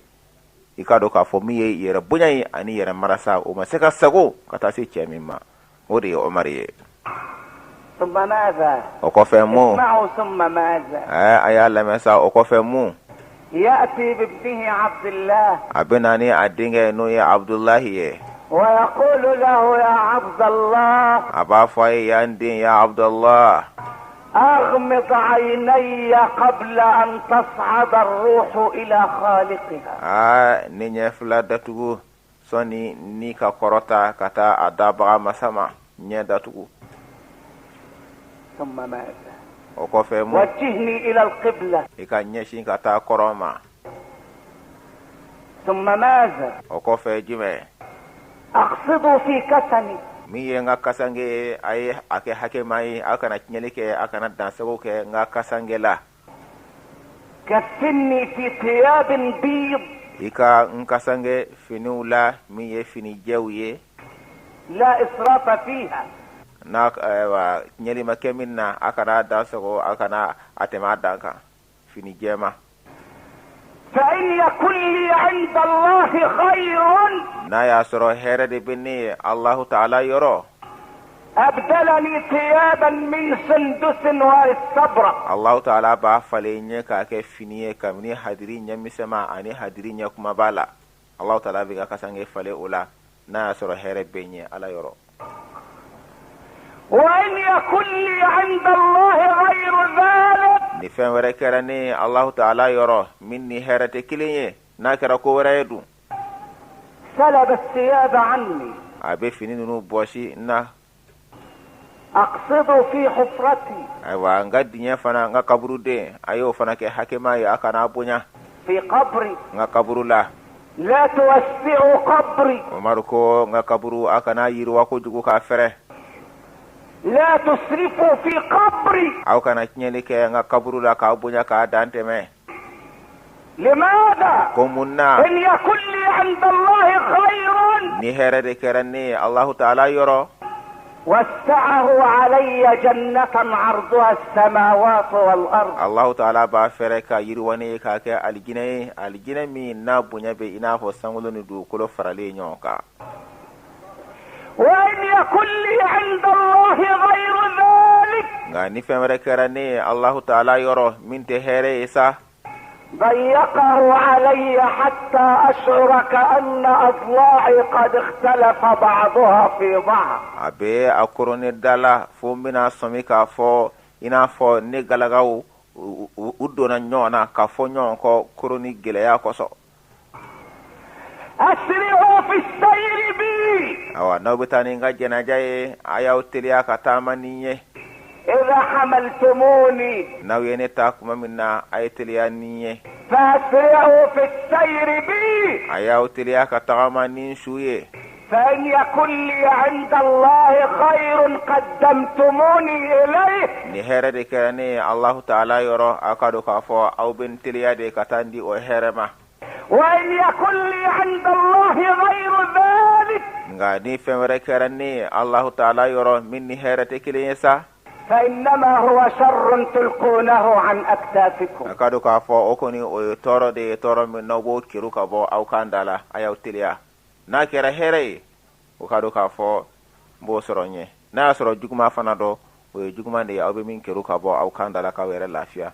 ay teliya niye شر ni juguma kera عمر يقول هذا الكلام عن نفسه sayyidina Umar de bikani kuma info ka bo yere kuma شر تلقونه عن أكتافكم kai kado ka fo ni toro de toro min no ba kiru ka bo aw kandala يا عبد الله aku yande ya Abdullah يا عبد الله aku yande ya Abdullah ولا تزكوني بما ليس في aw kana mangutu kan tanuni fenye femin tenna فإن الله أعلم بحالي منكم sabula Allah ta'ala alili bene kala halaya do kateme auka يا عبد الله aku ya Abdullah ولا تخرجن ورائي امرأة nawbetani shuye muso kana tugun ko de nsuko ولا نائحة ay wasongo kela no ye mimbe kule ka kashi ka manganci suka o fana kana tugune suko de ولا نار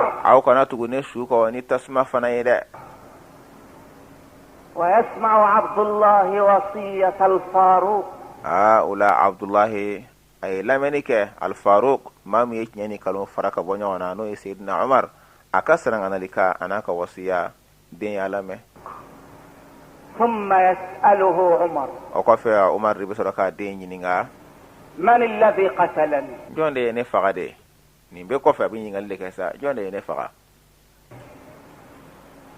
فيقول له غلام مجوسي اسمه أبو لؤلؤة. ولا دين بافاي ما مي يفقه دم سن دود دومي مجوسي ولي تسمع بطلة ده أو تقول كو أبو لؤلؤة وده كراسو بيكي فقه أبو لؤلؤة.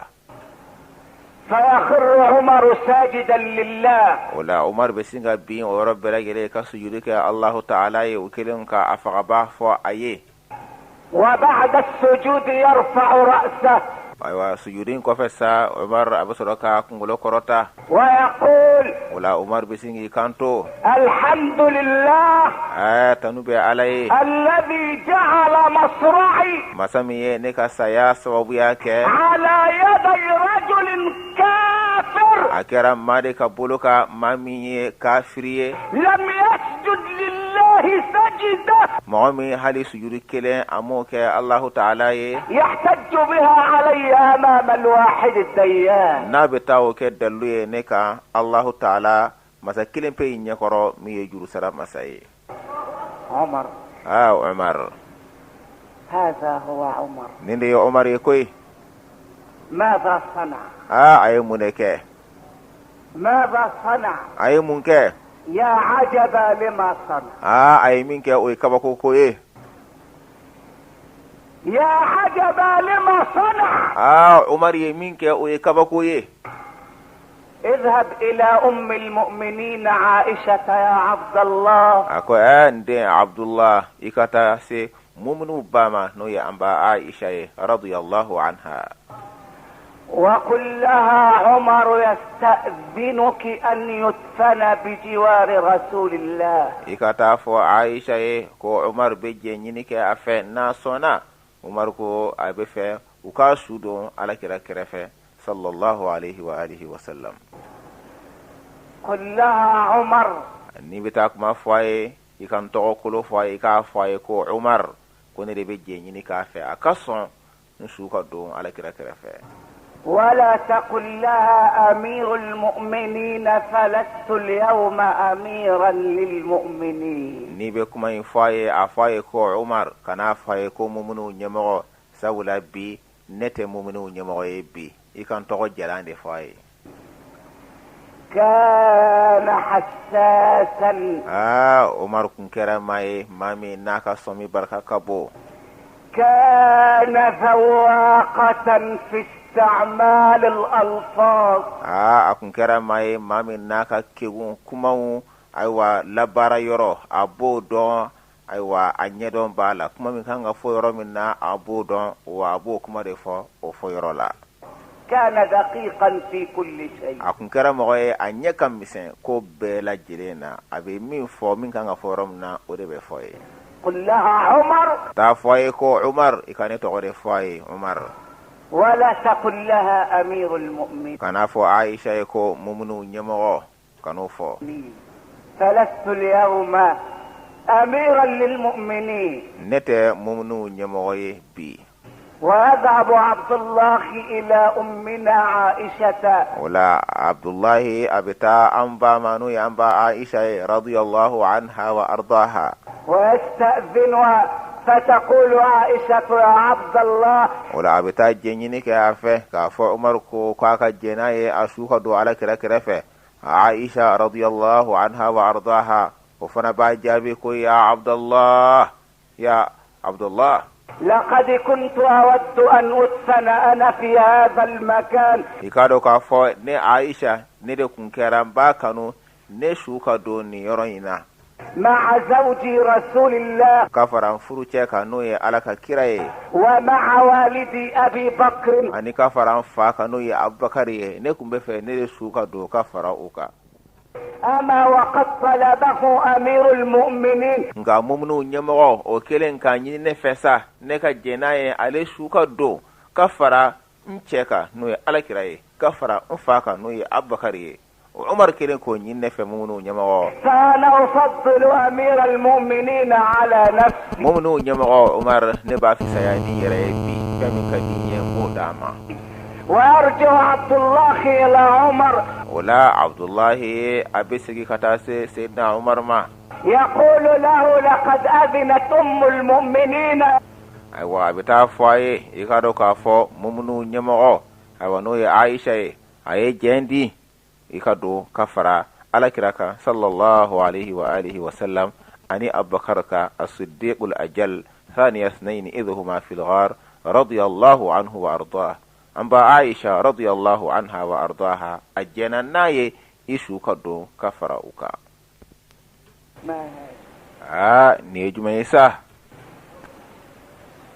هل اغتصبوا العمارات يلا نمبلبلين نو ويمغوكا إمبلو دي بوشو لوا هل اغتصبوا القصور يلا ننوي مغوكا سنغسو دي بوشي لوا هل اغتصبوا الأرض يلا ننوي دوكولو دي بوشي أتقو لوا لا أي أمكي لا أي إنما يستأذن في أشبار إكادو كافو عمر أبكا جنيني ديكي awa sibirinya damado dayoro abika jenyini ke odila sibirinya damado be dayoro mina doro لا ليبني عليها فيلا o yoro ifana atika nyini ko bitaka village o kande ولا ليقيم عليها برجا عاجيا ata nyini fana ka fo abina building ude joaka building mi no be joni sama nyiye ama nyini o kama de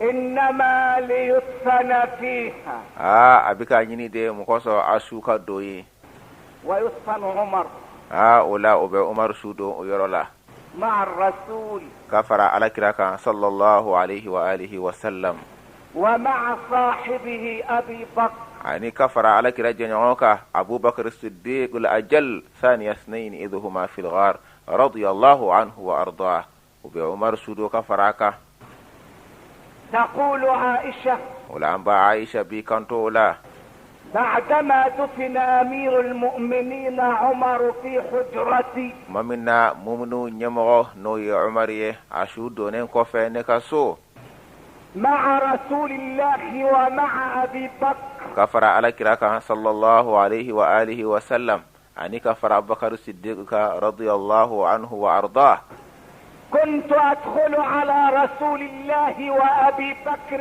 بقميص نومي نكون كرا سوني أيوا عمر كا سودويه نكون بدو على كرا أني أبو بكر كا نيغا سنوي أيوا نيغا فينيه نسنورا فيني منا بداني فيني ميه نكون بدو أوكا ني أويه فلما دفن عمر استحييت أن أدخل عليهما بقميص نومي حياء من عمر ما منا ني عمر سودونا يسا نمالو يارا نغدو أولوكا نيغا فيني بمن دو أيوا مداني فيني ميه مالو يارا كدو أوكا ني أويه مالو يكوسو أني سامي يكوسو كبو عمر ما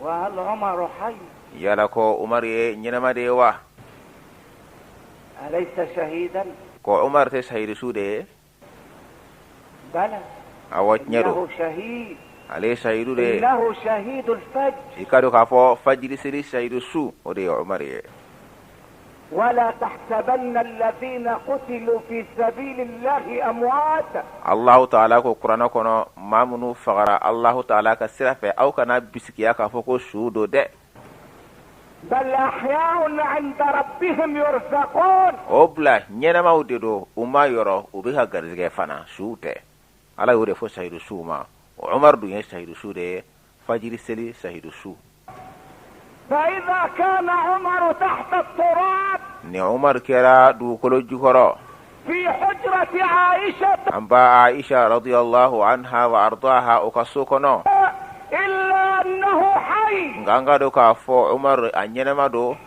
ولذلك استحت عائشة أن تدخل عليه ودكوسو أنبا عائشة أمل يرى كدو أكا وهو تحت أطباق التراب كاسرو عمر بدو كلو بليو جوكرو يا معشر السادة أنكم تجي جماعة هؤلاء رجال رباهم خير الرجال. نونو يجاوري جاولا سون هرما دي نونو لامو. الذي كان بين الناس رجلا. مامي ناكرا جو او مغو تشلا مامي كرا تشي نو على محمد صلى الله عليه واله وسلم. وكان بين الرجال بطلا. مامي جو فنا تشلا علي دي كرا تشفريه ودي يولامو نو على محمد صلى الله عليه واله وسلم. وكان بين الأبطال مثلا. جمي ناكرا ايوا تشفرو فنا تشلا misaliyata yoroye alede nyana nu bela jileye no ya alakara muhammad sallallahu alaihi wa alihi wa sallam alede no lamo. معشر السادة. anga kuntigi jamaa. فماذا قال رسول الله صلى الله عليه وسلم للأعرابي. ايوا alakara neman kisbama kwaye munde fo bariya dugo arabu kenye. الذي قال اللهم ارحمني ومحمدا ولا ترحم احدا سوانا. مامي يكانتو كافو على إكهيننلا أني محمد نبورا أنفلالا إكنا ماسيلا على كراي من فو أويه أي جبر فو. بعدما فرغ الرسول من صلاته. مامنا تشيدين باي أتلالا كسليلا. نظر الى الاعرابي وهو غاضب. أي لاربكين فلك أسرو أدمينندو. وقال له يا اعرابي. أقام بادي أدو أرابك. كيف تضيق رحمة الله. تقولي الله تعالى كهنا إدبا كرو. ورحمة الله وسعت كل شيء. كسر الله تعالى كهنا أير وراني فين بلا جلين إبا كرو منا. كل شيء. أير وراني فين بلا جلين. ورحمتي وسعت كل شيء. sabula ala ko qur'ana kono ne ka hine ayiri warani fin bela jilin qur'ana kono nana. لو قيلت هذه الكلمة nini kuma ngai kun fora أمام حاكم fama dore nyekoro من الحكام kamni fama ula لمنح قائلها وسام الاستحقاق من الدرجة الأولى. mami yeni kuma infoye akumbe medayi premier degré no ye medayi akumbo de dlanko de otigima nani kun fora fama ode. ولا دواه أرفع المناصب. nini kun fora fama ode mami yeni kuma info akumbo tigila sigi joyoro la belebele la. لكن سيدنا محمدا nga anga kuntigi bai no ye muhammad sallallahu alaihi wa alihi wa sallam كان رسول رب العالمين. akun kera dan famu maka kidende.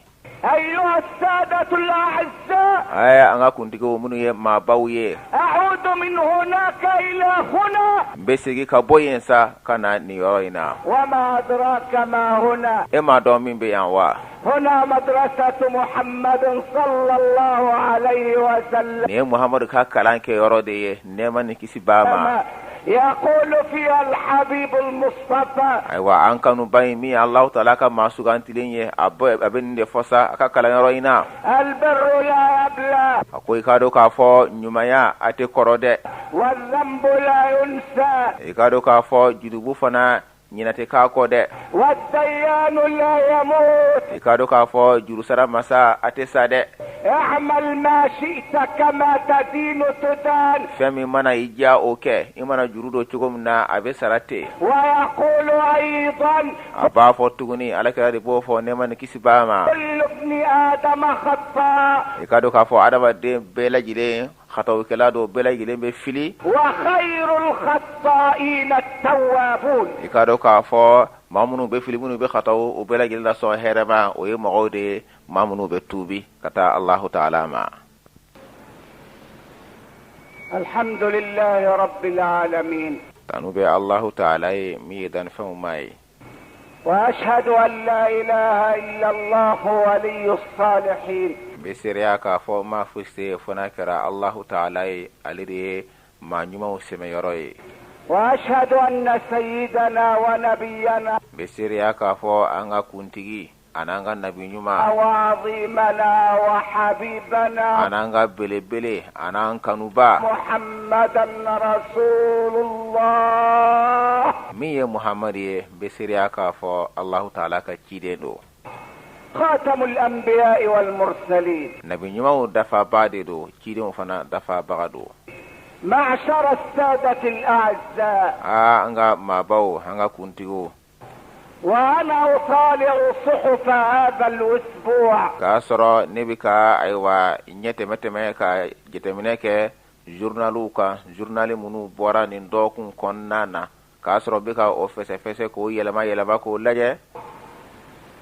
وجدت أحداثا يكو منو كيرا إن دلت على شيء وكو نوبة فمين يرا فإنما تدل على الانهيار الخلقي المزري. وبمين يرا ويكا فو جوغو كوني ورولاكا حلاكي دي فوكا كالي بوي جوغو تنينا جورنالو نوبة أودي جرا.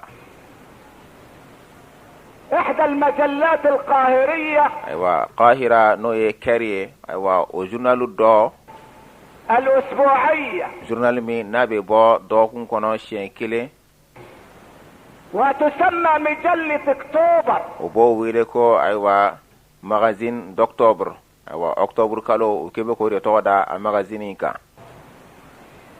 وتعتبر طفلا ikado ka fo aywa ni magazine no in journalier abejeti ina fo demseniye مدللا demseni me nu kembe ka akolo ya ka ko be ja ala journalier be jetite يحاط بالعناية o kembe ka kore ni magodo ye o kembe ko magodo ala ko sebe do ala ko sebe journal mi nu kama ko magazine d'octobre no ye octobre journalier والرعاية وكيبك على دو كسبة نجورنالين كوني فما وكيبك على دو لأن فيها اسم أكتوبر رضي الله تبارك وتعالى عنه. سبلا جورنالين تقوم من دالين بالا وي أكتوبر يه أنا فسا كو الله تلاك جاما سبلا كبو أولو يرو الله تلاك جاما. نسي الناس ربهم وذكروا أكتوبر. أدم دو يننا أماكو أدم دو يو أكتوبر مغازيني ويوري كفوري ويننا علاكو. نسي الناس الله معونينا الله تعالى كوي وسبحوا بحمد أكتوبر ويسبح الله فوكيكا أكتوبر تنو ويودي سانيا ساكوي أكتوبر جورنال كويودي مجمو كو تنو نوتنا سبحان الله فوكا إيسا معونينا على كوي.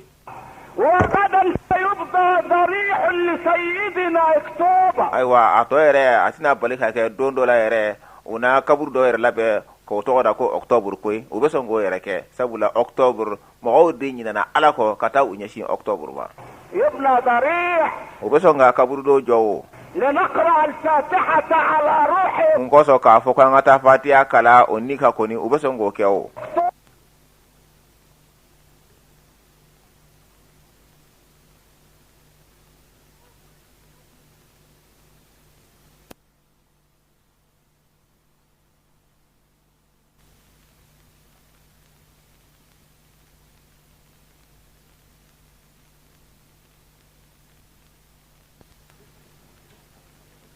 ونزور أكتوبر ونافسا كوانغاتا ايوا اكتوبر يزورا وبسونغو بيفو.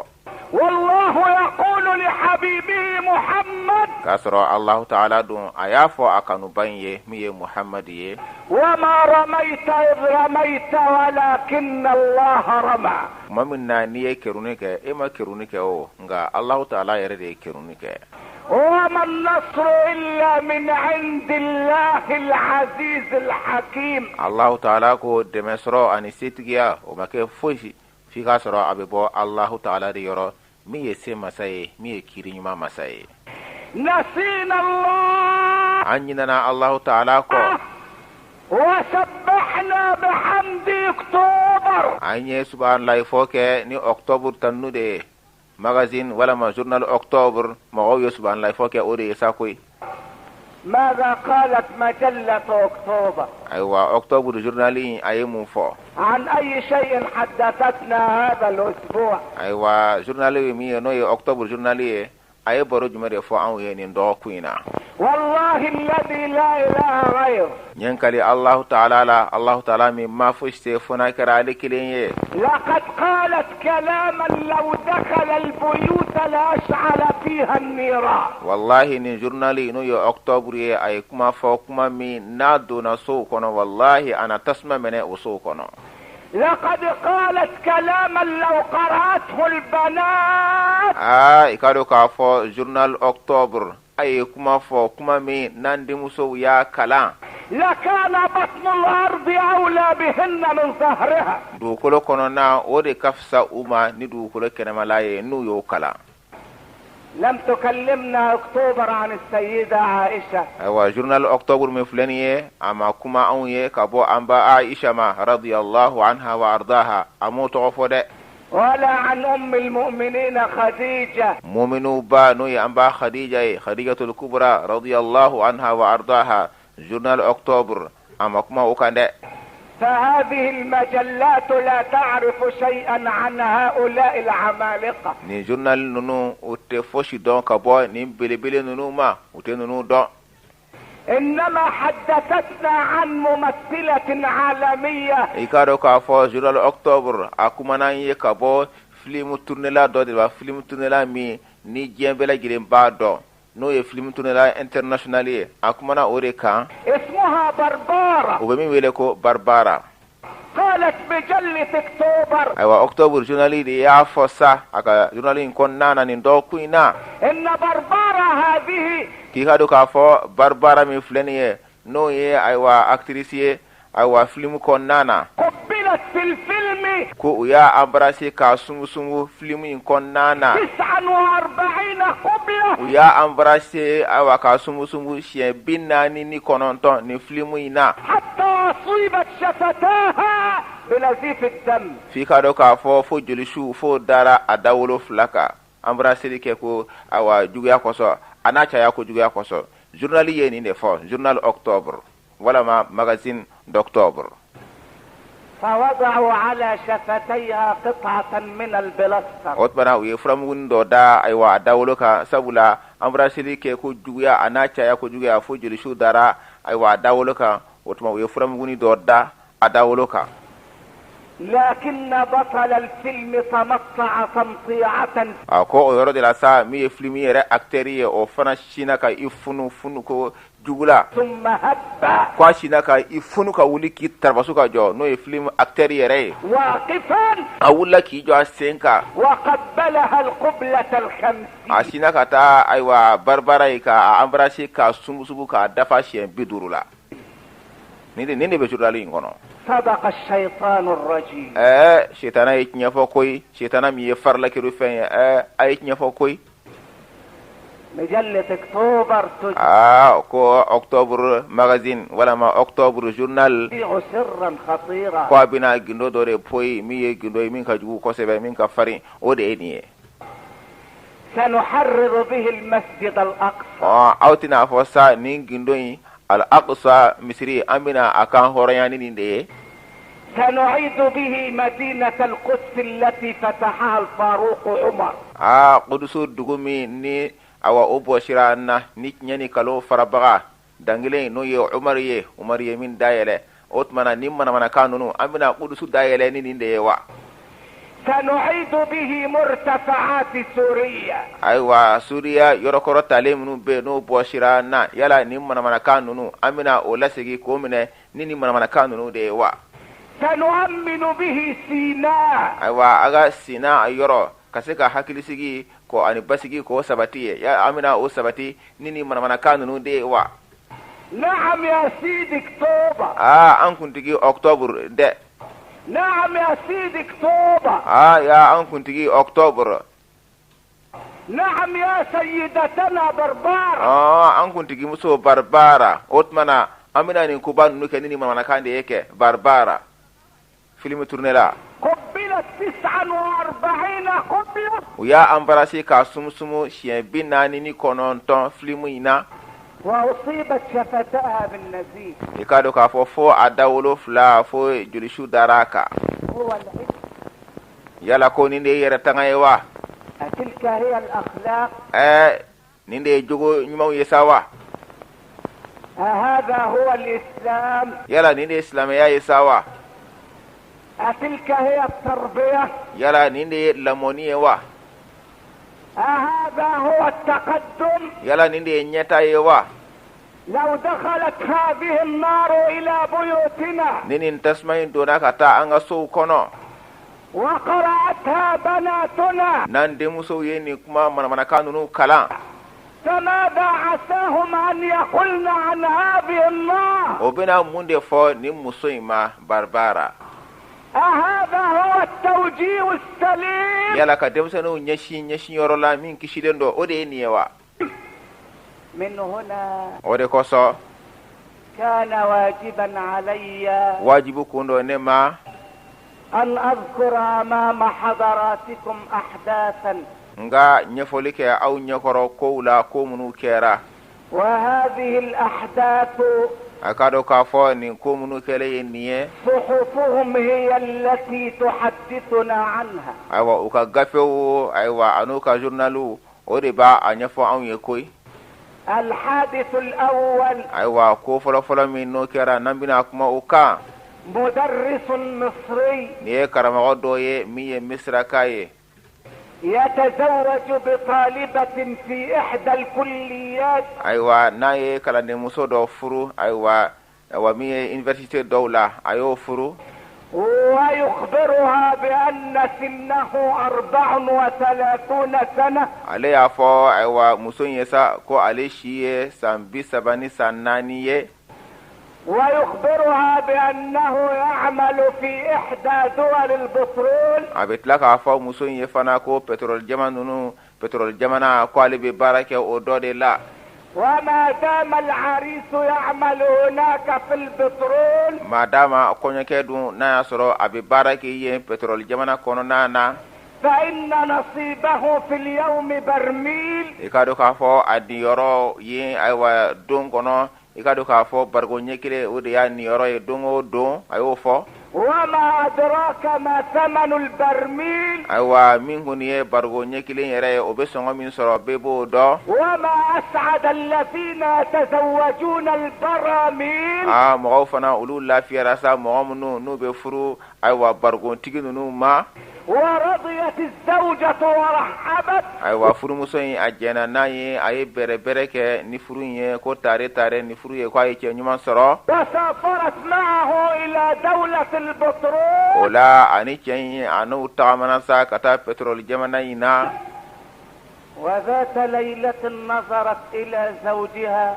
don do de la sa muso yin aballaka a ken laje فرأته يخلع أسنانه ويضعها في كوب من الماء aballaka a ken ye ja chebika anyu be la jelembo ka soro ka obla weri do kono awa jibo kono abika anyu koko labe nyu bolemba da kono udale me weri kono muso yin sinaka balaka oye فعلمت أنه قد ركب طقم أسنان wala ayado odila saka fo jaja ni nyidla ne ken yere awa anyi be burna ka ba ja nyidla ne ba da muso de shina ko donte وبعد شهور مضت صار aywa kalu dama do fana temenen ko fe الشعر الأسود أبيض تماما minguni ashifi manye o fana shina kan na ke jema pasi ashi jera الشمس في ضحاها ina fo tle no bora wado hatle wati abe yechugo mina ja shi jere ngundo akunya shi de fin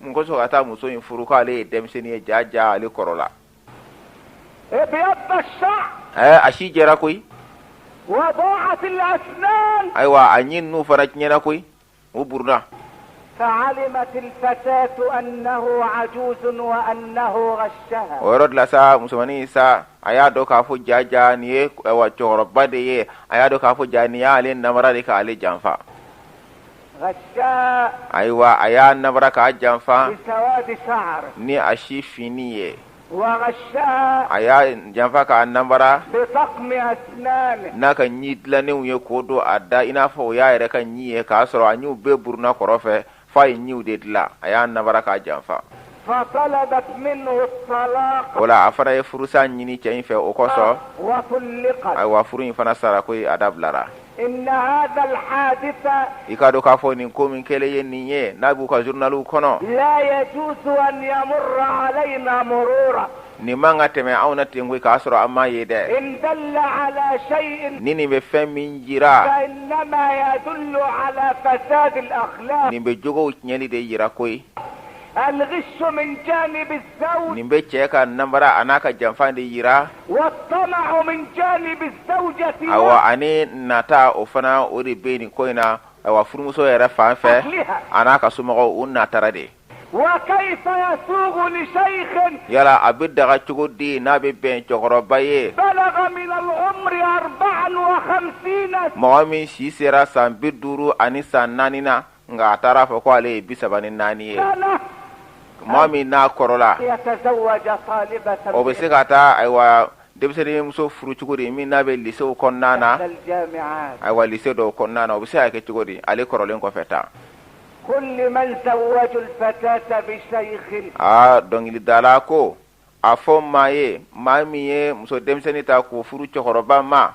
أي ليل ضموا لأية شمس afo nyana yala su jube de be sa no finembe nu yo kafo kata tile jumede ma هو يمضي منها لكوكب ساعة aywa ale chokoroba yin ale ko ni beteme muso ni sababu yala kata loloma no ya kakuna ja lolo ye ale ba sago soro وهي تمضي منه لكوكب نحس anga muso demseni ale ko ni beteme chokoroba yin sirafe kata loloma miya ka aywa garzige goya anaka aywa kuna goya sirai ما زواج الفتاة بالشيخ awa muso fitini kata o furu chokoroba ma ikado okoni o make do were ye إلا مأتم هيئوه في شكل عرس o ye sanga boda de ye nga uyo labeni ka ke konyo ye konyote sanga boda do ويا حضرة العريس otmana ko muso ajigi warula koy ألم تسمع قول الحبيب محمد yala an kanu bay mi ye muhammad ye ay kuma min fo e mo mewa konyo ke ni ko muso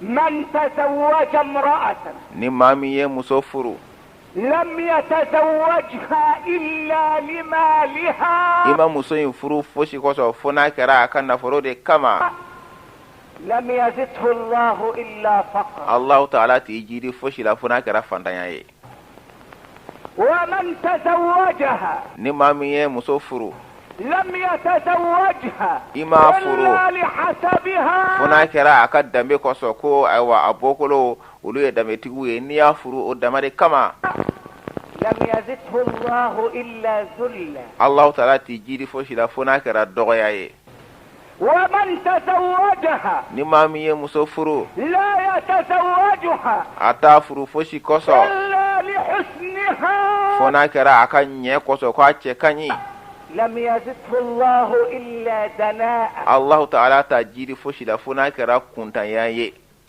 ومن تزوجها ni mo mi ye muso furu sa لم يتزوجها ama furu foshi koso إلا لدينها fona kera aka dina de koso وأخلاقها ani fona kera aka jogo nyuma de koso بارك الله له فيها allah ta'ala be baraka do aywa aye musoina allah ta'ala be baraka do musoina kadama وبارك لها فيها allah ta'ala be baraka do alifarana ka di musoima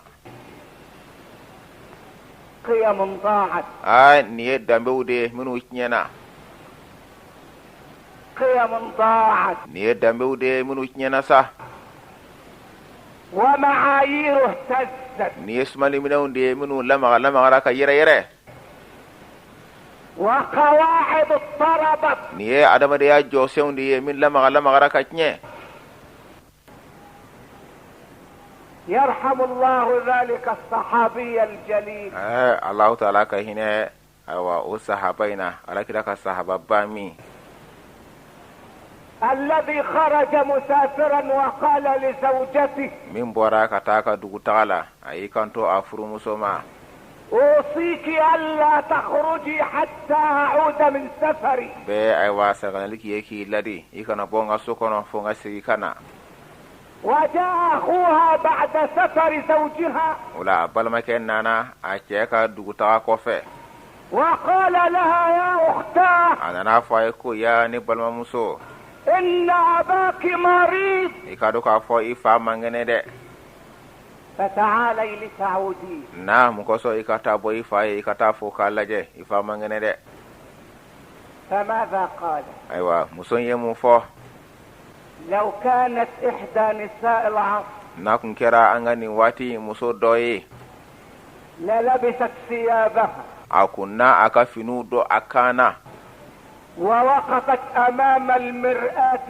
ساعة a kun bɛ sɔn ka taa i jɔ dungari ɲɛkɔrɔ ka lɛri kelen kɛ dungari kɔrɔ وصنعت في وجهها كلية الفنون الجميلة. ayiwa i ka dɔn k'a fɔ min ye ayiwa collège ye kalanyɔrɔ wala bɛ se k'a fɔ seko ni dɔnko kalanyɔrɔ masiri kɔnɔna na a kunnaw bɛɛ lajɛlen k'a ɲɛda la kuma kɔrɔ ye a nata a jɔ dungari ɲɛkɔrɔ k'a yɛrɛ masiri o tumana seko ni dɔnko bɛɛ lajɛlen na وخرجت لتعود أباها a kun bɛ bɔ ka taa bɔ a fa ye ka taa fa fo لكنها تربت في عصر النبوة nka nin furumuso ye nin lamɔna nabiɲumanya waati de kɔnɔna na فقالت لأخيها a y'i kanto a balimakɛ ma والله لا أذهب wallahi ne tɛna taa ولا أخالف وصية زوجي wallahi n tɛ n furucɛ ka yamaruya n t'a fɔ n ko ɲɔgɔnya fiyewu حتى تسأل رسول الله صلى الله عليه وسلم. f'i ka taa alakira ɲininka fɔlɔ ne ma ni kisi b'a ma n'a sɔrɔ ne ka kan ka kɛ cogo min na t'a fɔ alakira ye fɔlɔ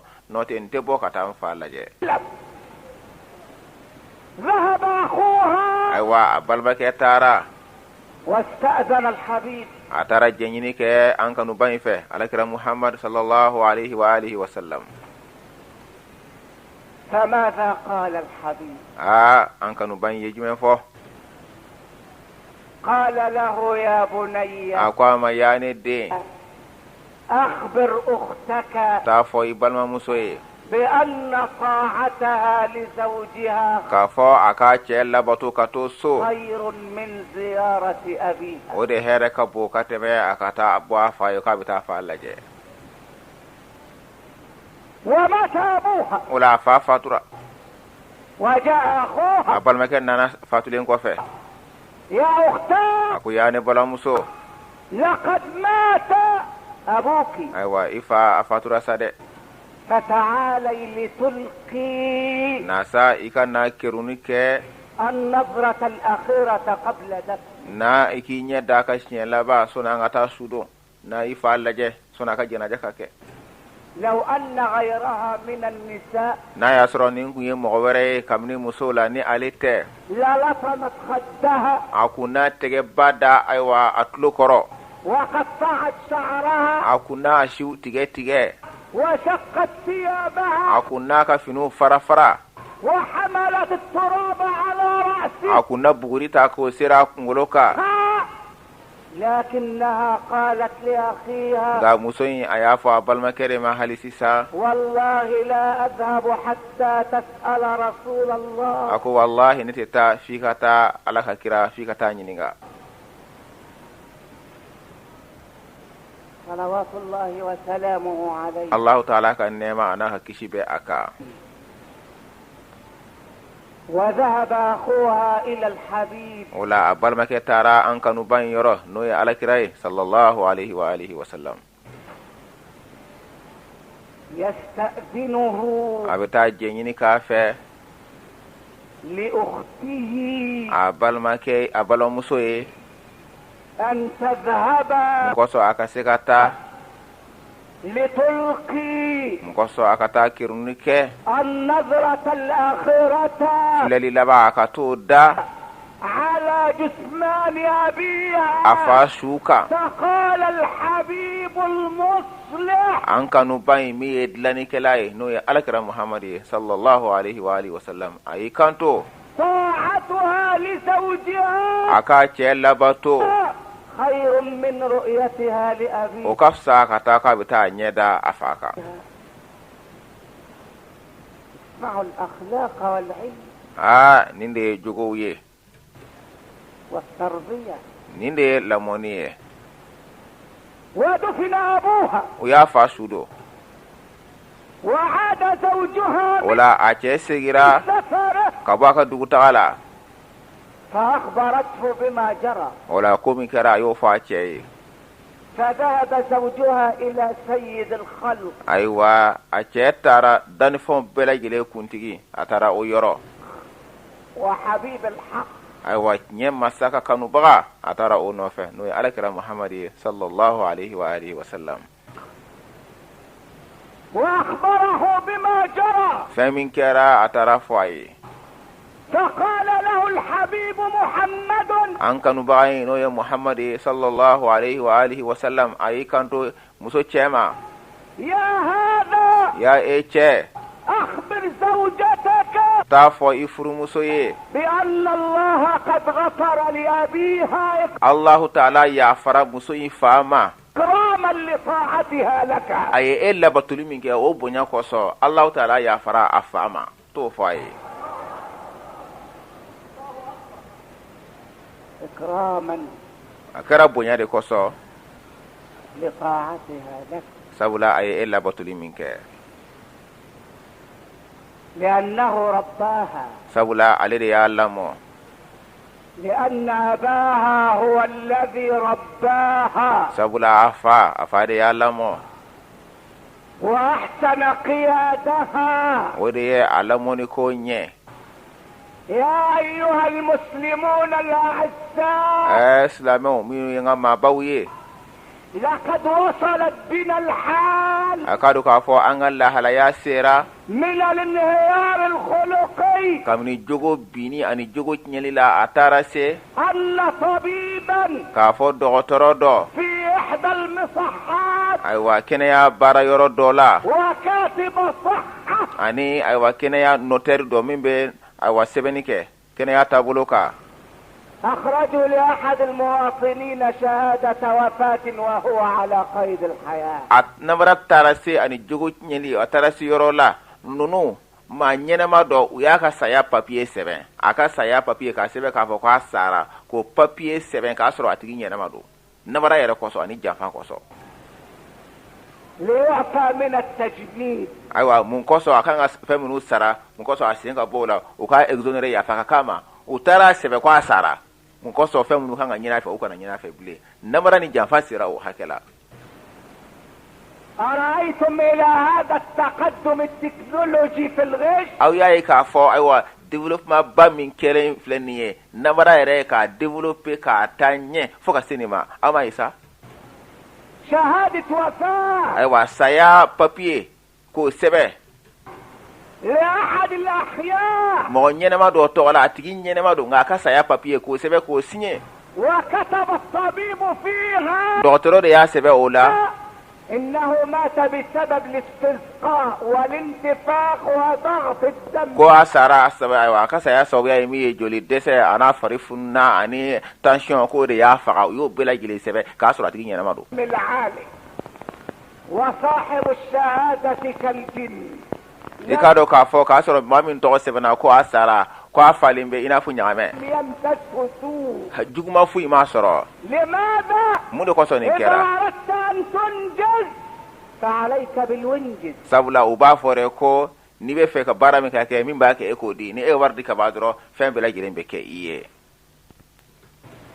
هذا قانوننا nin de y'an ka sariyaw ye koyi ولقد عجبت عندما أخبرني أحد التجار a ko ne kabakuyara dɛ tuma min na ni jagokɛla dɔ y'a ɲɛfɔ n ɲɛna وقال لي a ko ne ma ذهبت لأستخرج شهادة صحية ko ne taara mun kosɔn n ka se ka taa analyse dɔ kɛ n'o ye furakɛli analyse dɔ ye فأعطوني كوبا لأتبول u فيه ye minɛn dɔ di yan wɛrini dɔ ko n ka taa ɲɛgɛnɛ kɛ o la u bɛna o analyse k'o lajɛ ولم أتبول a ko ne ma se ka ɲɛgɛnɛ in sɔrɔ لم أجد بولا ko n m'a sɔrɔ koyi ففتحت o الحنفية kɛlen ko ne fana ye robinet dayɛlɛ في مكتب الصحة ayiwa u ka kɛnɛya yɛrɛ ayiwa u ka dɔgɔtɔrɔso yɛrɛ biro kɔnɔna na robinet min bɛ yen n y'o de dayɛlɛ ووضعت فيها شيئا من الماء ne fana ye ji dɔ de bila a la sabula n ma ɲɛgɛnɛ sɔrɔ n ye ji k'a la فلما حللوا الماء tuma min na n'u taara o analyse ka na sa o jaabi a n'o résultat kɔnɔna na sa u nana fɔ قالوا لي إنك مصاب بالسكر u ko n ma ko ko jabɛti de b'i la koyi ko ne ka bana ye o de ye ko jabɛti bɛ ne la والزلال aywa ko so ni je fana bena وضغط الدم ako mi aywa tension fana ko fana bena yo be fo سكر.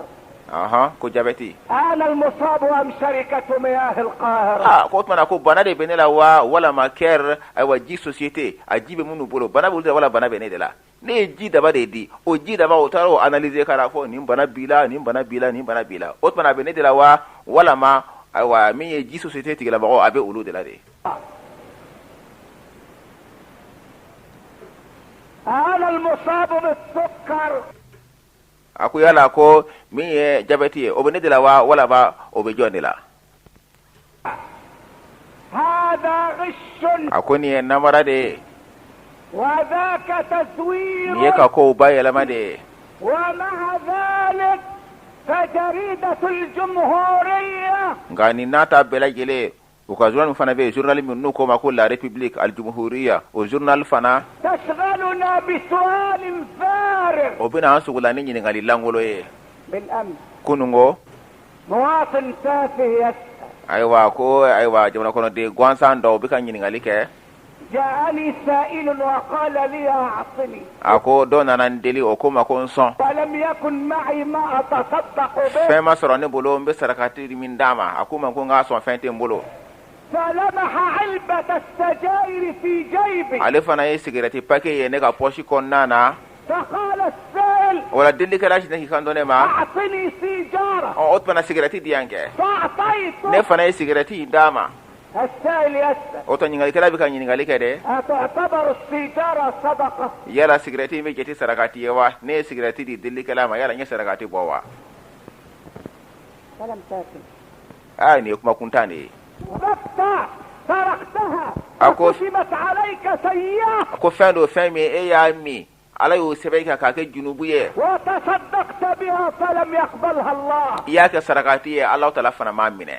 لأن الله طيب sabula allah taala ka sanu de لا يقبل إلا ate طيبا. fosi mina fona kera fen sanu ma ye لا يقبل إلا طيبا. allah taala te fosi mina fo fen sanu ma فالسيجارة خبث cigarette ye fen nogolende وخبث nogodo لا يجوز بيعها a ferelte daga ولا شراعها a sanite daga ولو كان كبار مشايخنا hal na soro anga karamogo baw يدخنون o be cigarette min ba don فليس المشايخ حجة على anga karamogo te ke dallu islamaya kan de الإسلام إنما الحجة على الإسلام dallu islamaya ka كتاب الله وسنة o رسوله. allah taala kitabu de ani ala kira ka tasira o de dallu ye لا تأخذ الفتاوى إذا كانت مخالفة لله ورسوله. aw kana dina kuna funu mine na soro be allah taala fongo nyogo anaka kira aw kana mine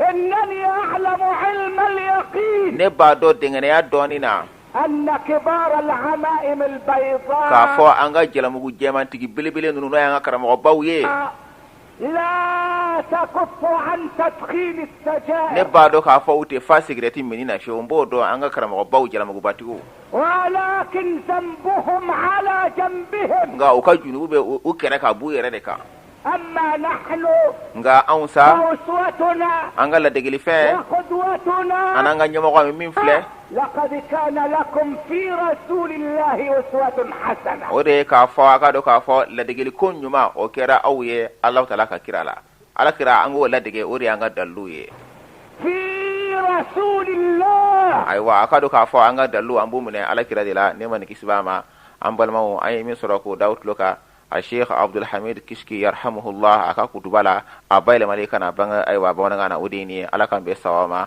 اللهم صل على محمد وعلى آل محمد كما صليت على إبراهيم وعلى آل إبراهيم في العالمين إنك حميد مجيد اللهم بارك على محمد وعلى آل محمد كما باركت على إبراهيم وعلى آل إبراهيم في العالمين إنك حميد مجيد السلام عليكم ورحمة الله وبركاته على كان بيسواما